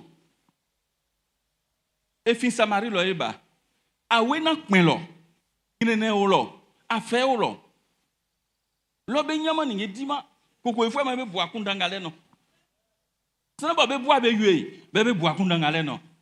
Sena boya onasana noi yobu akunda ngale no. Ingonia samari lo benyali ke dima o lo yama mai bu akunda. Sai kana eumi edi o tiesu mai wo eko kan krebe kali ewa ari na bua na ne be bla na be adiwe. Oh. Koko ifwe. Pake fwe. Nyine fwe. Ariana bois, il y a de l'abondance. Baba ni mami mo ni amo. Nama e busa na be yakunda. Nama e bue bobo ingo kuna ndo krokraso. Nama e fire. Esike mbo e nasana no mbo mi nenga nyemi wa e mama isra manyantra le kan kwa kun isori e amo ya e mi merde. Na nyo mi merde. Non.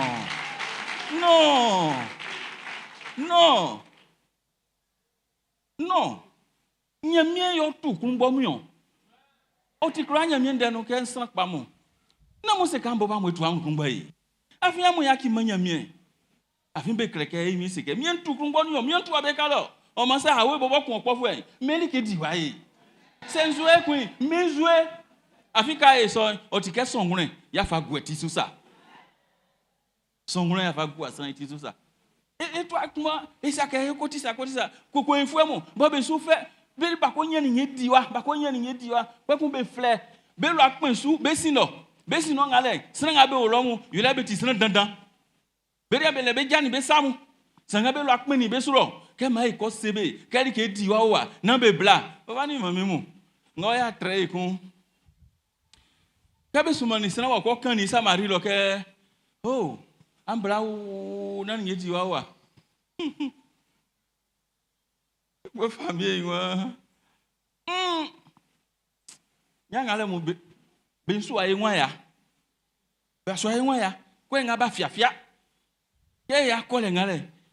Be ko ya isu ne. Na me ko. Sanga yo. Oti krewa ke. Ninye diwa. O eli. O abuli. Ma wale no kanyon. Anye no kanyon. Be yibe buesa. E fatazo. Tadi ngabo ngwa edi na disien no. Ebi kari ankeni no. Ngwe na Elize keni lo. Ayima bigisa aliye opuri kanga noa. Sene ngoti famille one o sisirelize nyamie o sisirelize. Ingo ça va betike nyamie so na fenêtre mu betike besa isokura yo Elize. Kari ankeni sakwa aliye no abuye. Aliye no bo. Yes, Marie foi mu be adi kese ke be di sa. Sanga ngo otina le nganya mi ko kan. Iwa okan yo, o seri yo. Mama fu enke yo. Oyin ma na enwe. Onu an eki. Oye so, ke boye ariem be ko akrebe ka ariem wa. Boye be su be wi onsu, bo be ko gri. Sanga ngo ti anu ne gri. Bato so wa wu. Ima nguni ka ariem na bu. Inu wa dima. Ndenga nyamie ko kan wakan ngoti na lo fe no le alors que esunzu be ko tellement de leçons à tirer sanga ngabo tie journée dia bo mi an fa kan kram baba ni amo pour vous encourager je veux juste une parenthèse na ma efasa na ya o no efasa na na si ekunu na ni sra mo ekun o esi nyamie ma esu nyamie ama esu nyamie de nyamie ngole sakpa de nyamie nti na lo de o wole sakpa de ama dia ma esu ya ma esu na de so ngoti krewan san inu eya okwa seme o ngwende ye ke baba mesu ma nwa fura ke nkan bo tie ma nkan contest ni amo Pourquoi il faut? Miniamo. C'est moi et ni ça. Miniamo et ti pourquoi il faut là nous. Ngwetio. Mais nous étions plus malheureux que les gens sans Christ. Sorti à Jésus-Christ. Ngwe yue mo bebo a kefi. Qu'est-ce que miniamo ngwe gwa ke ngasa? Sans yue ti a inti e fu e bobo try. Sanga na yo. Il était ma eni an kun kan de kun a okpenti ni se ke bon o ti pa yue so e so ti pa yue e ma mberi kan ya sona kaka e bobo wa kura tan yo bobo kale mais o ti fifi fue comme ça anuma e fin ngo anyimbe bori en so ve anuma ba serebisu nko sona yue anuma depuis jeudi on était là-bas anuma en bario e ko sona yue ça fie 10 fois o fie diwa adi oyaki wa le mble no ko mo ba fie di le anyimbe pere ngale se kwa ka nwisa ona sana no kan zambo efue nzanu mo fue o ka kin zanu mo fue sadi oyaki klodie no ko mo oba se ko so ko so wa kun esika se kan so wa kun dele o ti fifi fue comme ça o yi un pre se na wie si se na wie ngu se na wie kunu ba bo ngo so pa fla ko e pa non ni erika wakati nzambo efue amenwe sans Christ sorti à Jésus-Christ il n'a le fue on me nyamu etia ke ngasa de nwe etia sa ebo bebo eri ke fi ebo yo no etia ke fi sorti à Jésus-Christ on bo le alo lo be kan de be boduma ai non sérieux ntia man ne kan ka be ma fue woro oh mama fue blaka mon nya kwa mbla tu es très jeune sanget donc azube kan de flobo o ja ke Jésus tio c'est pas mon be comment mais miniemu e sou di fait son amemwe mais e sou di fait son e mbo mi mbakanga ngwe bon c'est vrai que mbo je kanga be baba me nyiro a na yo e ti bakanya me sou le nou c'est ne que je pouvais prendre mon exemple Jésus dit, mbaba mi ne nkro kpengben yo tie kra kpengben no. Et petit kpengben yo ni blanc kpengben mu be suma ba dumwa bien bien be wuri. Mais est nkro kpengben o le o te pete di sanga sa be su kan da lolo. E ku be ya Paul li amakankre amwe. Paul li amakankre. Ni mbaba mi ngangie be usa ke ba kankre mi. En frère Paul ka. Ni Jésus tio. Jésus tio. Jésus tio. Et tu as dit que fianement. Sorti à Jésus tu et tu as dit que fi. Il y a sorti qu'un gagne ça. Bon Jésus tu il y a essence. Annequin. Ce n'est yumbe oro. Ce n'est yumbe oro. Ce n'est yumbe oro. Ce n'est yumbe oro. Mais sans Christ, sans Dieu, ils n'ont pas la vie. Pas qu'à qu'ils en boivent ouais. Pas qu'à qu'ils fifi ouais. Pas qu'à qu'ils sont pas ouais. Mais oro. Miniamu. Au frère qu'il kanya mieux d'incréver. Quelque quoi il faut me pousser. Que ben n'y a pas be dit. Et niamu est sur dia conduire. Alors c'est, je sais pas si elle est là. C'est pas depuis hier leur module devait finir. J'étais à Toumoudi à l'école avec une de vos mamans, une responsable de la pharmacie. Je ne sais pas si elle est de retour. On y est sur un toundi là. On y est sur un toundi là. En première année à l'EBAC. Bon d'accord. Ça a écoué. Ouais deuxième culture. C'est pour ça qu'on a joué. Ouais une belle soirée qui est ce que mot maman. Ni un mot. Sorti que Jésus est suivi dans le sou. Non, il y a l'angoisse, c'est ça fond. C'est parce que il y a fanigé ou frère, et fa sanga nyamien sous les nous tio. Il n'en le pas ça pas. Car sous Jésus-Christ, aucun croissien. C'est ben sous ni ambiance et quand on sait que eh bah na mien yo, je n'ai sur yo. Quoi Emilia moi est sur jouer. Na yuen tia masran wandia.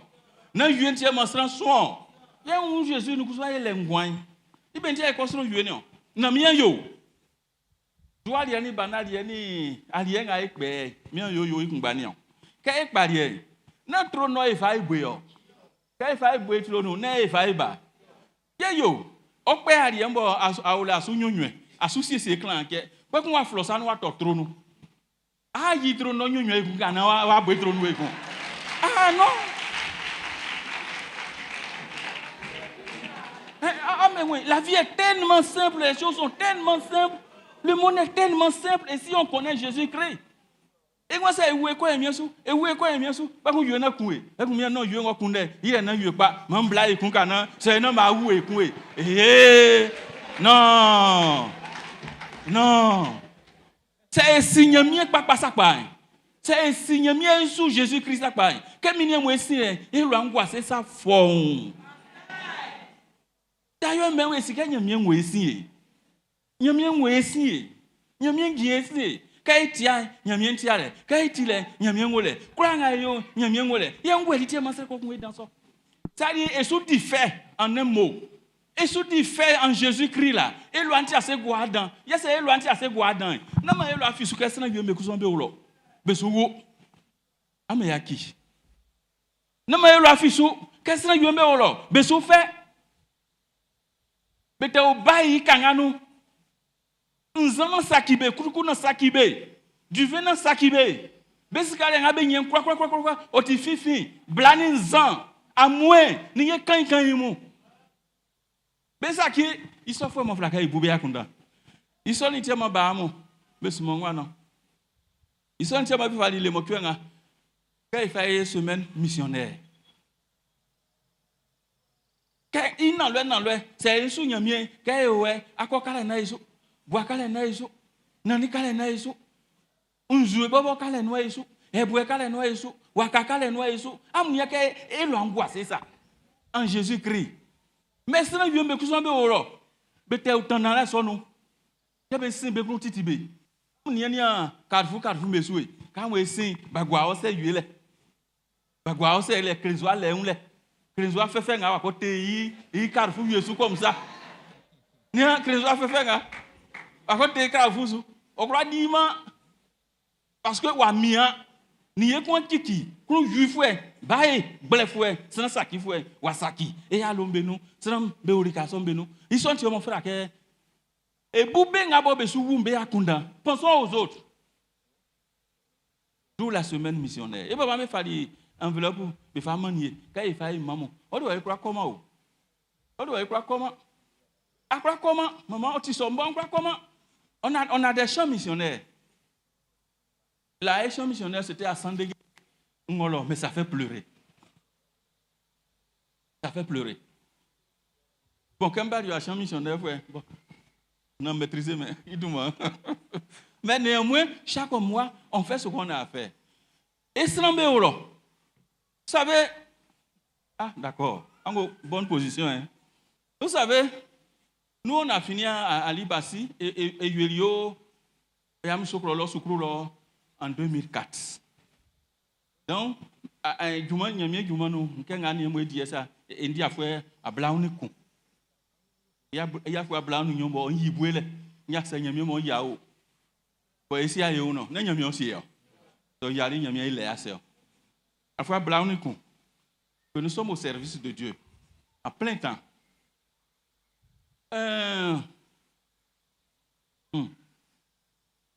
Nous avons Yamie Odibé. Les Konga vont éviter à Libassi, vont éviter. Notre Sanga va y parrain. Quand on y est, quand il y a miende, quand il y a miende, et éviter les mots, c'est que nous sommes de la 33e promotion. Et 36 ans, Brunino, pasteur Brunino, ils sont pleins. À mon pasteur, quand on fait ça, on croit qu'on va faire à Abidjan. On tient d'un maquin. Am croire mon be femme ou Abidjan. Abidjan tient en son pasteur que nous. Ben quand de conclamons. C'est un nia et un pain. Aïma ya. Au film de leur bas. Ya. Akuna nous d'un qu'elle est.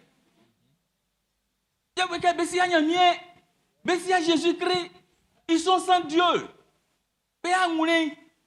Kafle pe brou mami. On y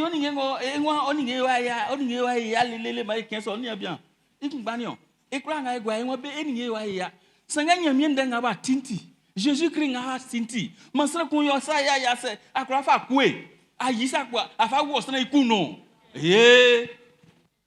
Jésus quelle que soit la faute de la personne. Est-ce que vous croyez kwe et fa wo sana? Est-ce que vous croyez fa tui? Et fa on est tellement méchant, cruel. Est-ce que vous croyez ça? Jésus-Christ ne parle pas. Non. Et croyez-moi. Mais c'est un peu alors. Bessia Nyamie. À moi, quand moi fité encore bien, il y a des films là-bas. Parce que Bessia Jésus-Christ. Papa ni mami moué. Na kuna no kenle. Na kuna ndek no elio. Na ngai croyez ou nous. Inga encore kana ole. Ama ni abeso.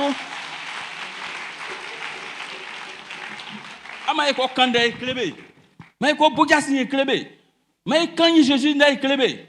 Be olobe sima nyamie vrai. Be si nyamie ils connaissent pas Christ. Ni nga bebe na be yo. Closran ti ali ke fibe nyino. Ba ko sina yemba dumwa e nyino lo ela amiase. Sina yemba dumwa e nyino lo. Ya be ha me yo. Am fa mu satirike. Na fa ko mo be lo. Na ko bo na lo sanga o lo yele ka Jésus wan yo se ngu manti o san se kura ama sana ko oh sura la ngasa na so ne ale yue iti amba ambe suma yo ze ba ambe suma yo endi fe be so be o lo be suwu be nwo men le be si aka nga be fion be si aka nga be suko parce que sans Dieu parce que sans Christ tu n'as pas la vie mais tu vis a ongwano sanga atrangwano anangwano yele ka si Jésus-Christ. Ah, donc il y a un peu de temps. Il y a un peu de temps. Il y a un peu de temps. Car alors nous courons nous, alors nous courons nous, alors nous courons nous, alors nous courons blanc. Et sous fa quoi? Bessouma beolo. Et sous fa quoi? Et fa quoi mambe? Pas qu'on béy beolo. Et on pas quand on fout ma kanga.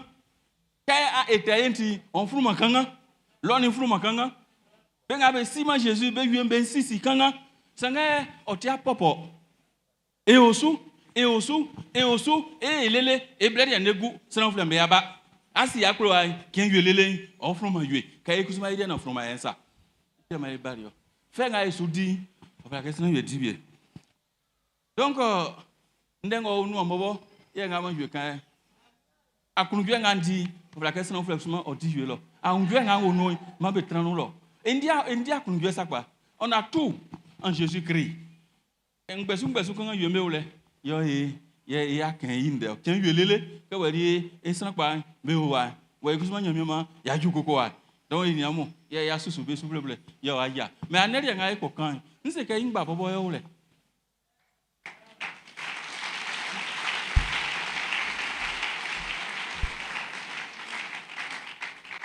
Donc enveloppe pour moi.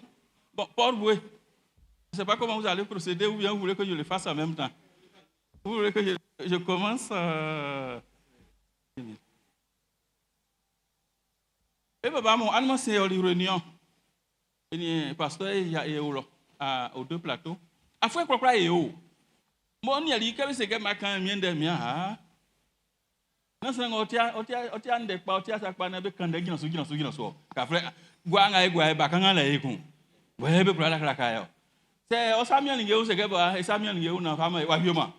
Donc, ne mian kenken ala ça nanko. Ka yilo ngrongo fan yo meule. Ora ka mini amwe si, iti manga ma ijo pongban fle ni tumie. Et Titi. Donc, il y a des... Venez mettre les enveloppes d'abord 20 000 francs. Vous êtes combien? Et d'abord, il y a mieux s'il y a une voix. C'est 20 000. Et ça, c'est 10 000. Et il y a mieux s'il y a une voix. Ouais, nous avons au Lomo. Et quand il écrit, chaque année, dans le mois de novembre, on le fait. Ouais, quand on est ça, et il fait. Et vous êtes au lobby souffert. Et beaucoup de crocons à blanc. On a un mien il y a un crocon blanc. On a dimanche, on a monnaie à Yaki. Il m'a dit monnaie. Monnaie, le dernier dimanche du mois de ce mois-là, ça fait le 30. Et les monnaies qui sont 100. Non, mais il y a un kaki. Si on a un mien si bien, il y a un crocon blanc. Ngai sere fwe na mo eke sene yue fa krokon blanc nyanzu anti a fa krokon blanc we kon alolo wa ko indelo na mo eso na mo eso je prends mes 20 000 parce que je sais que à une voix gagne mien silimi moi je suis capable de donner 20 000 ou plus que ça. Il y a 10 000 on commence par 20 000 10 000 5 000 2 000 1000 francs je crois il y a 1000 francs dedans ici il y a 1000 francs ah mais oui donc et quoi catégorie mais quoi c'est une catégorie de 1000 francs, on croit qu'on fait. Et fait un soutien. Mais donc venez, ceux qui peuvent prendre les enveloppes de 20 000. Na nous dit là, na un tout là, café, n'y a mieux du monde. Et ce fait quoi? J'ai bien envie de descendre là-bas en face ça. Parce que il y a des questions, il y a des béninois. Il y a un crocon blanc. Amen. Nous que minions il y a les canons boyaux. Crocon blanc. Il y a aucun jour, si ça nous on a tenu en soi. Oh. Tout ça là, ça dérange le système. Mais quand il y a mieux du mentir, en tout cas celui qui a Ambla. Bon, Ambla, je peux descendre là-bas. Un point. Voilà, merci beaucoup. Oui, vous pouvez, c'est 20 000. C'est 20 000 là-bas. Bon, 10 000, 20 000. Ah, y a qui? J'ai bien envie de donner à qui de droit 20 000. On s'en va au nord. Bon, à ma body, quand même, tout mon chien. Et encore un gros là. Et quoi, beau jassin? Viens ici, mon ami. Voilà, restez là. Venez prendre. Oh! Voilà 10 000 là-bas. Voilà 20 000. Vraiment, ma prière, elles comprennent comme de petits pains. Ne serait quoi, mon? Il y a mieux, oh, il y a mieux si il y a mieux, il y a mieux, il y a mieux si quelqu'un sait. Quand les croix, on croit comme on saut. C'est jusqu'au 30. On a 3 dimanches. On a 3 dimanches pour le faire. 20 000, merci, maman. On a 3 dimanches. Il y a un groupe qui est en train de prendre 10 000 là-bas, il n'y a pas de souci. Il y a un groupe qui est en train de prendre, il y a 20 000 ici. Bon, il faut venir plus ici. Maman, c'est 10 000. 5 000, 10 000. Mon ami, c'est 10 000. Non, maman, pardon, allez-y de l'autre côté. On va classer, pardon. Viens encore. Voilà, c'est des 20 000. 20 000, c'est de l'autre côté. C'est toi qui me l'as donné. On a 20 000 ici, 10 000 ici, maman, 5 000 ici, 10 000. 10 000, donc venez. Ah, d'accord. 10 000, 5 000. Là-bas, c'est. Maman, c'est combien? 5 000. Il y a 20 000 là-bas. D'accord, prenez. Demandez, c'est combien, je vais prendre ça. On va vous orienter. 20 000, 10 000, 5 000, 30 000. Et encore beaucoup de là. Et va qu'on pense à lui là. Mais si on quelqu'un où Jésus est fait. Mais on quelqu'un où Jésus ne pas. Mais on quelqu'un où Jésus descend. Il y a une dernière. Il tient ma yé moi ouais. Amayo, et croire on va pas rester. Sinon sous comment et c'est sans et quoi. Ma fana o gasole. Mais et quoi est nene? Mais si anya mien. Mais si mon Jésus il dit un abominable moué souffert. Mais si mon Jésus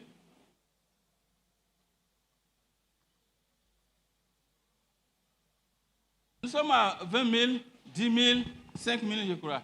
Il y a qui? Nous sommes à Port-Boué ici. Prenons, c'est pour nous tous.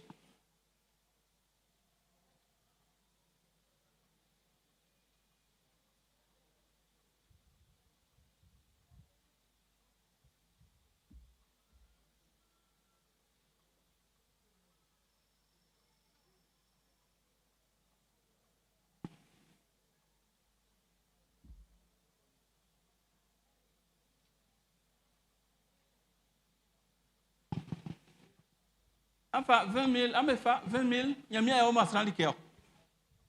Il y a mieux à Omasran Likeo. Oui, mais ça, il y a mieux, il y a 20 000, il y a 10 000, il y a 5 000. Et pourquoi il y a où les? Ça m'a pris, ça m'a pris, moi, ouais. Parce que, donc, à ce moment, on va aider ici, qu'est-ce que Port-Boué? Qu'est-ce que Port-Boué? Ah, Angolais. Il y a mieux sous les fouets, non, c'est bon. Quand il y a mieux sous les fouets, c'est que ça n'en est pas. Donc, direction là, je ne vais pas. Yeah, BCBC, c'est un peu comme ça, on va m'asseoir dans la soie, je ne vais pas. Je suivais il y a une semaine d'enseignement qui est passé récemment. Quand on est pour ça, tous les soirs, on est minia. C'est qu'il y a du bon là-bas. Il y a du bon. Ça va. Et puis ça va aller. Donc, il a fait un moussoué. Quand on a fait ça, il a fait un moussou. Sans avoir un moment, il a fait ça. Ben abe ni bedi gumamo, il pla o ya swao, il baba mo, il a fait ça. Direction na fia moussou. Et que soit il a fait un moussou. C'est ça la fia so, yo mon la fia so eku.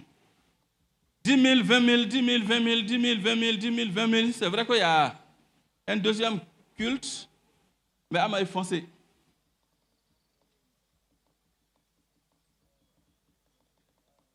Bon.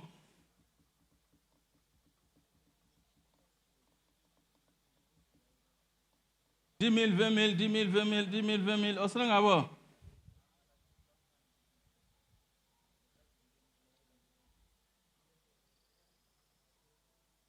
Bon. D'accord. Maman, on va faire 2000, oui, vous déposez en même temps. Dieu soit loué. Manya mien oyori, et c'est comment sera mieux mon cas. Alors, quoi, quoi, on s'en ça fa, il y a un crowd, on s'en est en hier. Quand on est tout le monde, ça m'est un tout le monde fou. Je m'en fous, ça quoi. Jésus tout le monde. Amen. M'en fous. Mon tout m'en fou. Mon tout m'en fou. Voilà. Mon m'en fout. Mon m'en fout. Sans y gagner, non? Mon fout sans y gagner. Mon fout sans y gagner, non? Merci beaucoup. Ah, ceux qui veulent déposer, mais d'accord, hein? Oui, il y a qui est. Je vais prier. On y a mis de mon fout en gagner. Jésus demande. On y a mis de mon fout. Maman, d'accord? Vous dites? Laisse-moi déposer là. Ya tu vois, femme sur la salle. Il y a mis du m'en fout, papa.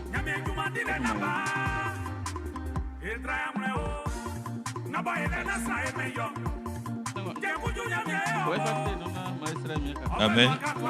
Ok, déposez, on va prier pour vous. Et à ce maman. On la fisuke. On va voir, non?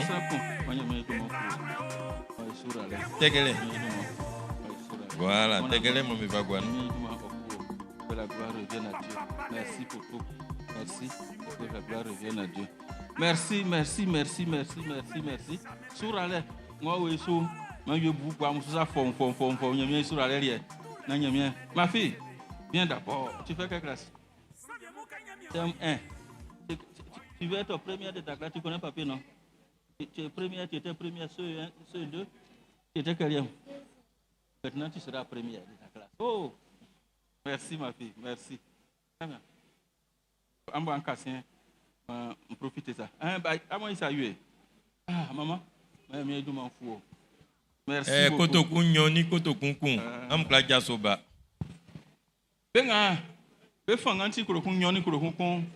Amu bla, maman. Maman, nako kawa ko kumba. Après, il y a cela, mais il m'a dit quoi? Mais il m'a fou en non. Merci beaucoup. Angaba, et fanganti kuro kunyoni kuro kunkun. Maman, mais il m'a fou. Merci et que Dieu nous gagne. 2000 francs, 2000 francs, 2000 francs, 2000 francs. Ayaki, nama mak mana ma beti kwa sura ko be ya kwen jambe kwa buro. Amine nega, attendez. Déposez bien, attendez.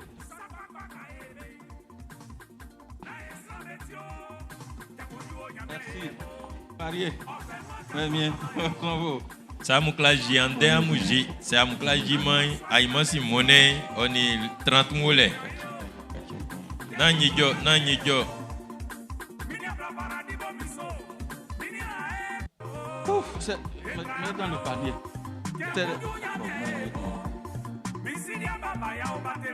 Merci beaucoup. Merci, maman. Très bien.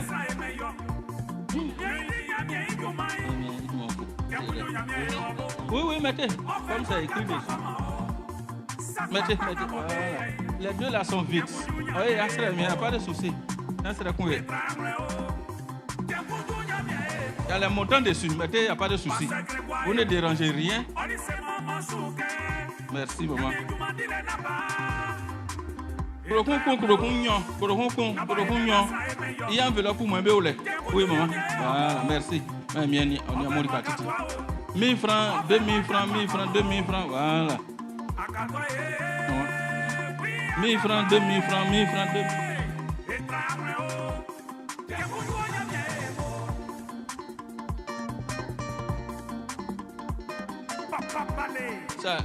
Ça avance? Ça va? Si ça va, on va. En plein mamou, ça sous, mais pas comme mamou là. 1000 francs, 2000, krohunyo.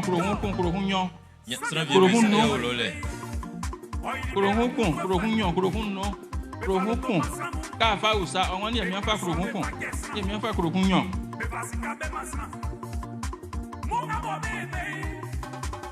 Un autre panier. Krohunyo. Ikpangban, osakime. Ikpangban ni oyeyon sayo. Krohunyo, ceux qui ont pris les 1000 francs et qui peuvent déposer, faites-le. Maman yamuno nangano. Et là, il y a assez.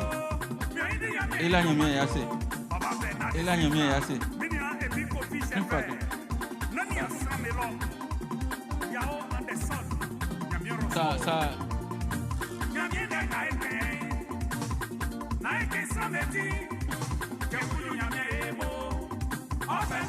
Ok.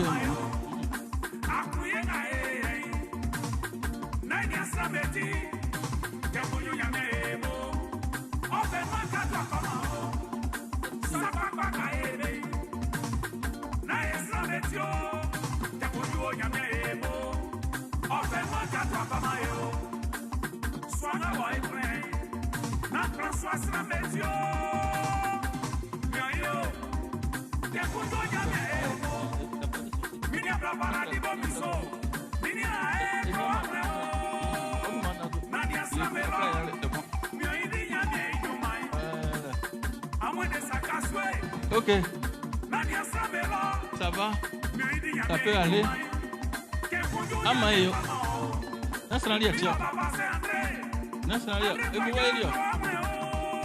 Et depuis là l'on a fini les voyez. Il y a bien des campagnes qui à ça. Mais autrement content non. Amon bon ya simplement lo ko na sika na lo ya fait. C'est ya ne pas Guzman. On va finir au bas.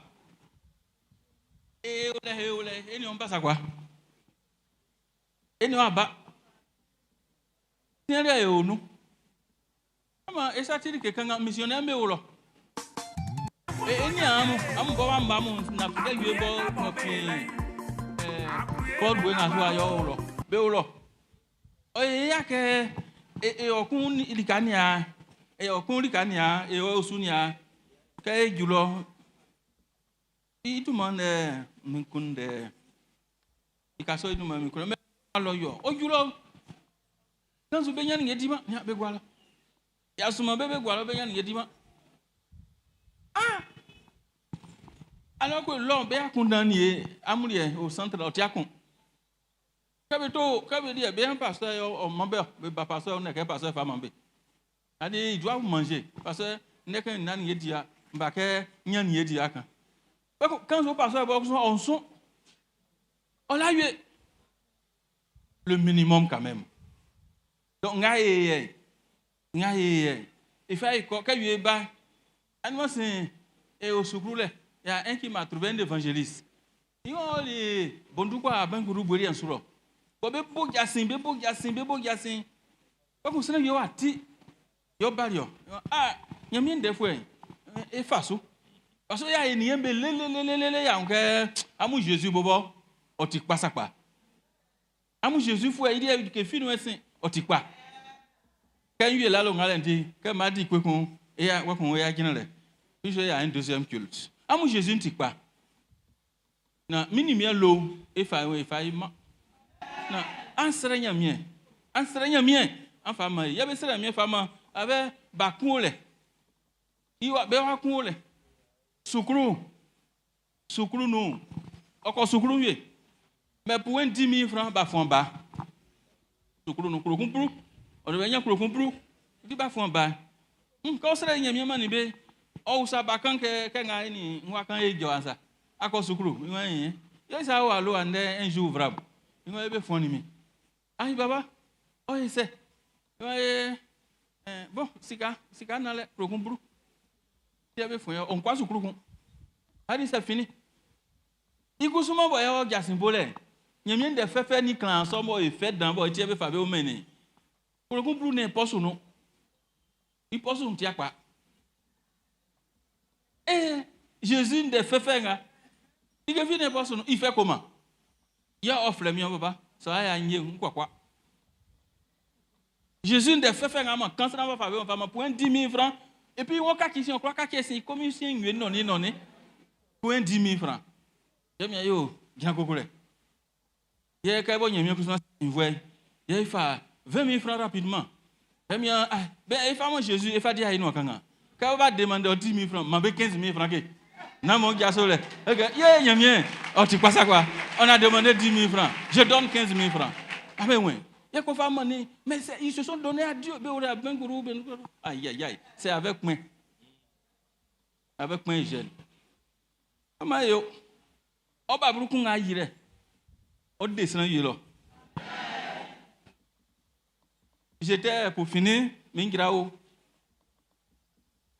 Et puis, les cacons, les cacons, poisson nous. Donc, un sourire, n'a pas be kunde dan. N'a les nyamien de fait avec Kambemo. Ceux qui ne connaissent pas Christ là. C'est-à-dire petit, mais ils veulent voir. Ils veulent voir. Ils ont tellement entendu de parler de Jésus-Christ, il est fort, il est bon, il est grand. Mais ils veulent voir. Est-ce que comment ce Jésus-là est là? C'est-à-dire, nous devons poser des actes. Le social. Car il dit, il y a un pasteur, avec votre permission, nous sommes allés dans une... Pardon. Et on lit Kakon. Pour aider du mal quoi. Et on lit Kakon.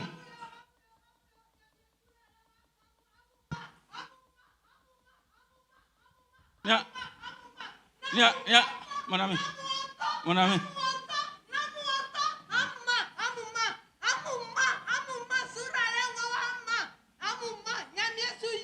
Merci beaucoup. Voilà. Merci, maman. Voilà. Merci. Merci beaucoup. Donc, pour aider du mal les gens. Pardon, Ayaki. C'est là mon besserelier. Pasteur, quand vous avez quand vous avez pasteur, il y a un son, il y a un son, à son bourgeois à plaçant. Même maman, babani, maman, on caille, catholique, pour me on voulait aller au nosso. Dans le cas, il y a bé. À son CMA. Et on caille, n'y est qu'un olé. N'y a, et bien, il y a mieux à noyer nous. Quand vous venez, quand vous serez mouillé. Les gens qui ne nous considèrent même pas, on pense qu'il y a mieux à noyer nous, il tient 15 ans. Sinon, il y a mieux à noyer nous, quand Jésus crée. On est parti et il nous demande service. Parmi tant d'autres, il y a des liés. Et il y a quoi que ce soit éliqué. Mais il y a bien eu. Aïe, aïe, aïe. Et il y a un travail fanganso. Et puis, non, on travaille fanganso. On nous demande un service. Ils ont un collège. Bon, vous avez vu ça sur le Face, hein, on y a en direction là. Ils ont un collège. Longtemps, lycée. Ils ont besoin d'une classe. Classe Kunga. Et pour un lycée. Bekadrimou. Bangulamba, il kawa, Keniso, Wadia, Fouet Bruniso. Peut-être au collège, non? Pas mon bassere. Kabe asere yamu. Anena. Ena. Engaminka ngwele. Anena. L'église CMA. Je n'ai pas dit national.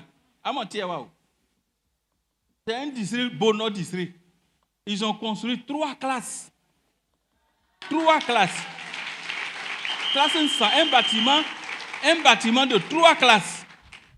Un bâtiment de 3 classes. Un plafond avait fait le nom. Plafond avait.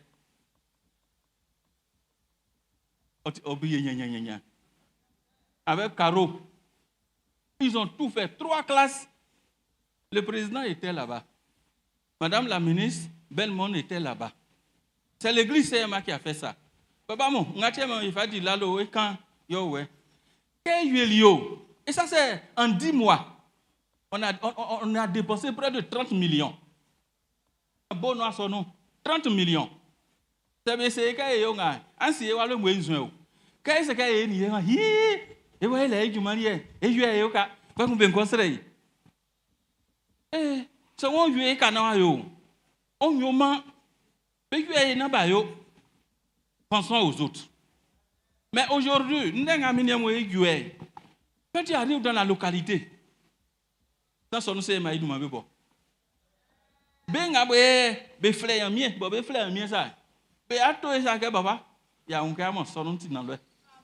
Et moi e ko yue, c'est la hote kun yo parce que esime o lo. C'est ko ikra be ye ça. Sanga ko fin denga e ya ngure ti amurie.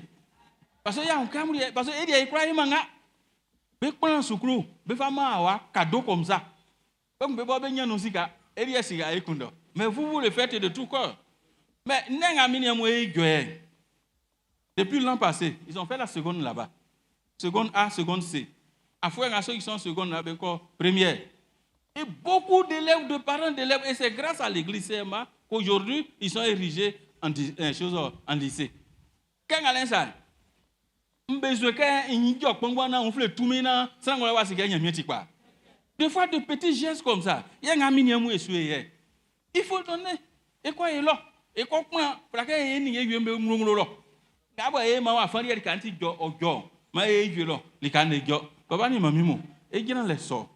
vraiment.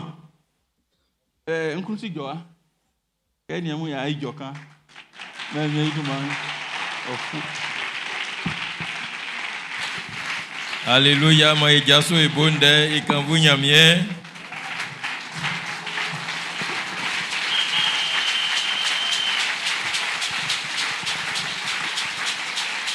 Alléluia.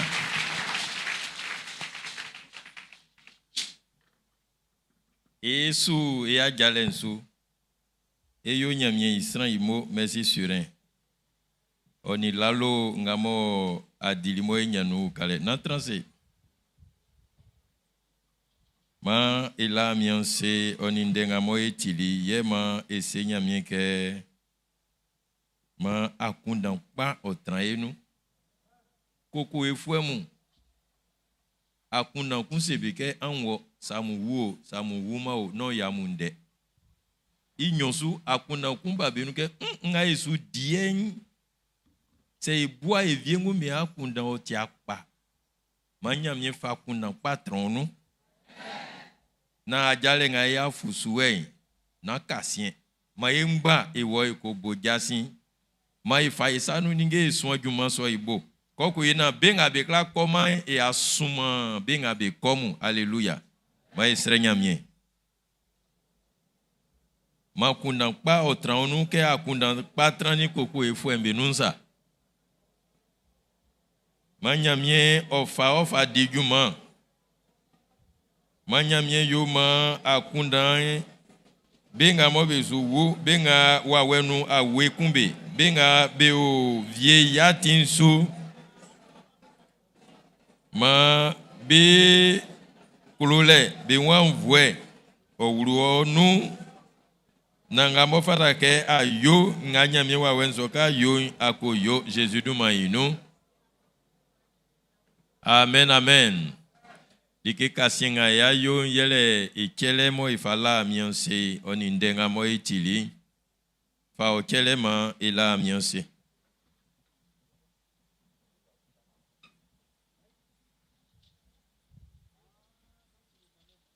Ndenga mo itili oti ndekumo tike akuna nsu sran viembe weni wuleke kanzu Jésus nous bétisran dans Jésus m'en et sran dans ma egaso ebla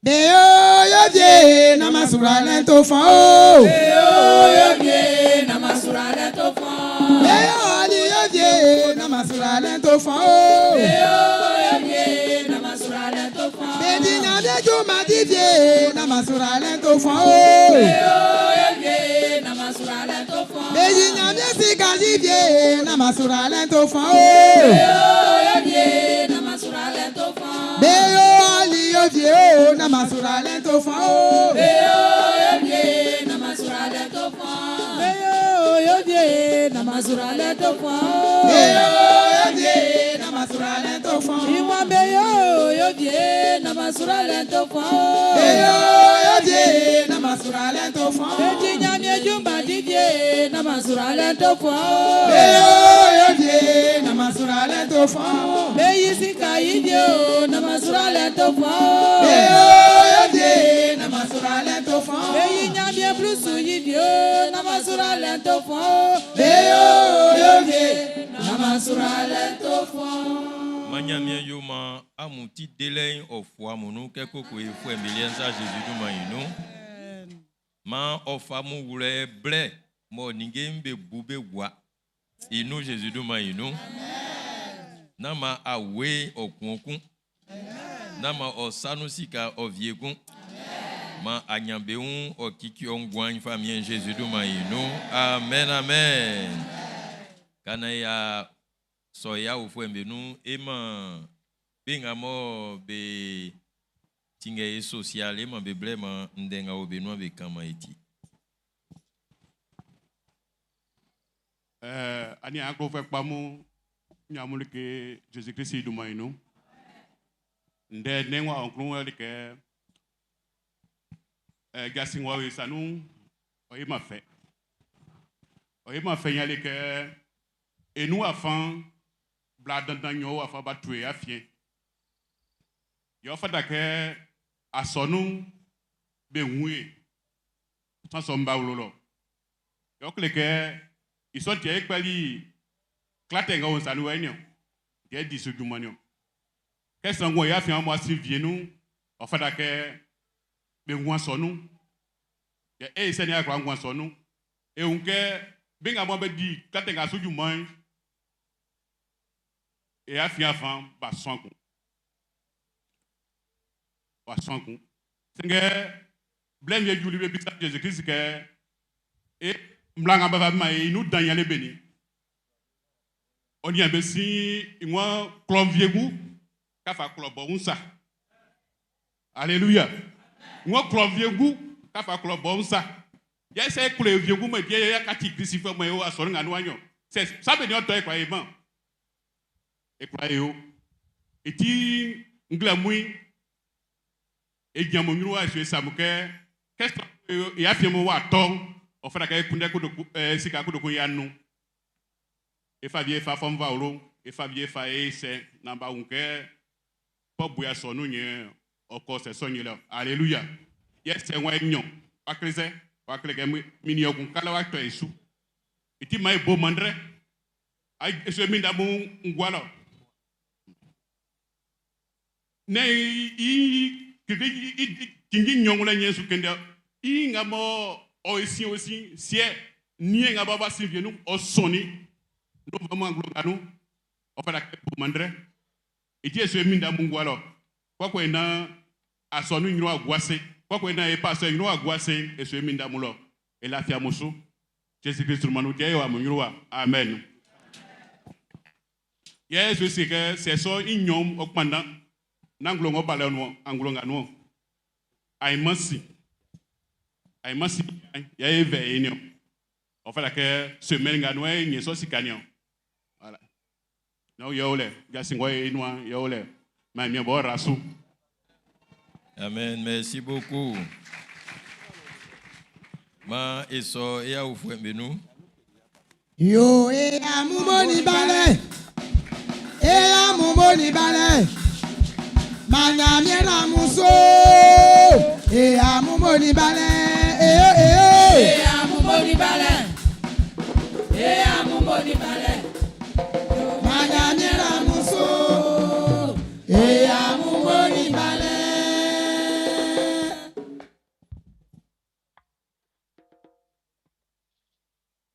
OK.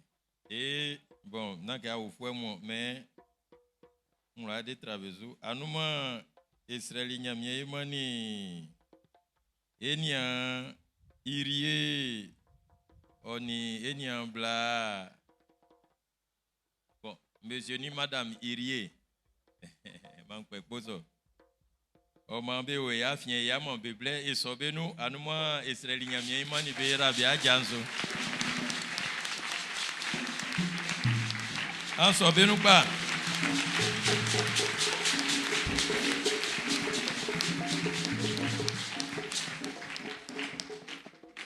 Et mon pays gueulait.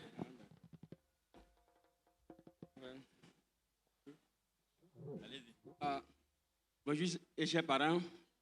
Bonjour, le peuple de Dieu. Je vous remercie. Et je remercie aussi le pasteur.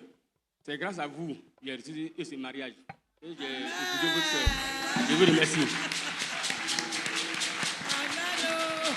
Amen. Que Dieu vous bénisse. Heureux ménage. On les raccompagne.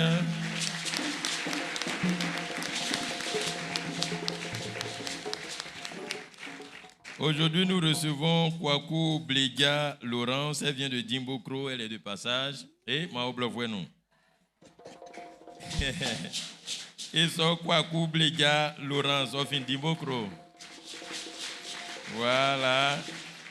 Et so enya nzi akisi Rose ofin boake. Oti assemblée de Dieu, ya enya kwame amwe ange ofin bemi. Oti asonu se ma foi. Oma ya un foi nsanga be sukpe nu mwe be ole. Benga mo be ni ebe aka mwe be we o. Ngesan amwe Chantal ofin Didier vi. Ngesan amwe Chantal ofin Didier vi. Okwe so enya kwadio amwe Linda ofin Soubré. O befin sema Soubré enya ngesan adwa Naomi ofin sema o sema Bonicro. Okun enya Cassien Kofi Joël ofin Dimbokro obake ofin ngouama Jésus. Ambonekpa.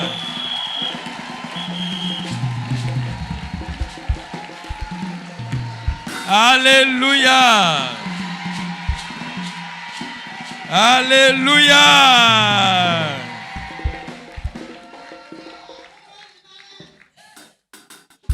Muboni bale, manyamye na muso, eya muboni bale, eya muboni bale, eya muboni bale, manyamye na muso, eya muboni bale.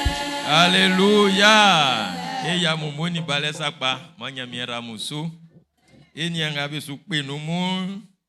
C'est blenga mudiwa manyamie orasu clama Jésus du maïno. Yeka moi samusi amulika kungumbe nulo anse lofwe mbeke e belike ona eliayo wayonzu. Alléluia. Yebing avec ba kebeni etrankusu jumanyo ole o nansi si amubo. Maikwa edinyamie jumai. Akpaswanga mamu onu ka muni asonu nu sevio wain. En montant le fois, mon andi du manio, amiera et quoi sous Jésus du maïno. Ben amo ba ande ba femme enveloppe, aïman si monnaie enveloppe me au laïkun. Le 30 novembre il est à Blassan. Yé évie du mangamo izudie yo.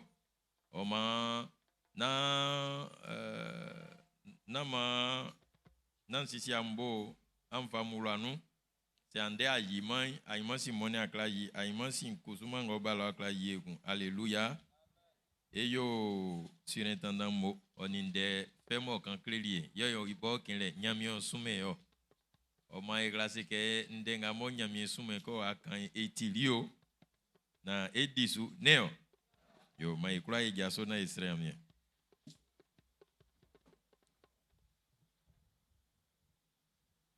Et si n'y a bien pris, il faut qu'on voulait aimer, et l'on c'est à fianti pas. Atike liblenga ya no manie. Ndengamo wa mulen sukusu a kan clédier. On vlein o tili.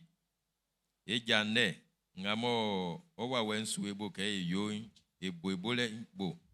E boyolembo. O ma elo wa c'est Jésus du maïno. E ya ki o nga o sanu. O ti su ke yo kunsa.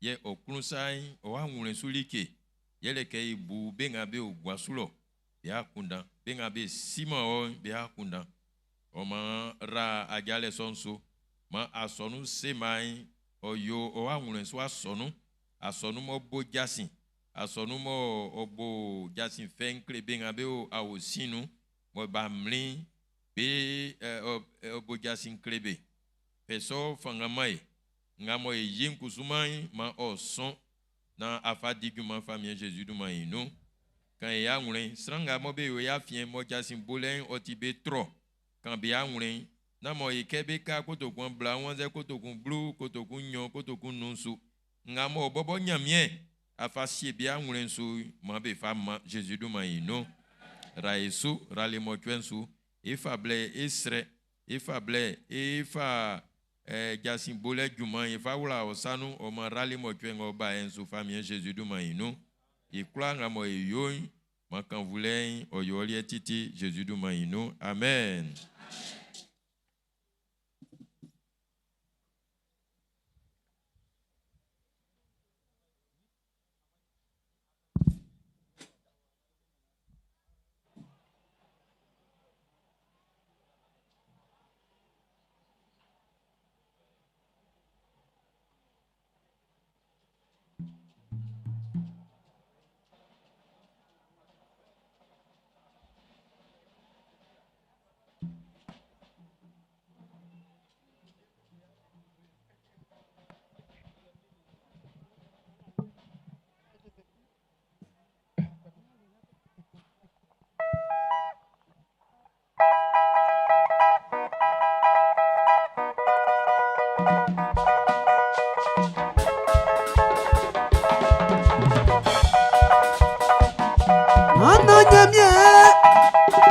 Asomani e bario, e kole don wajo.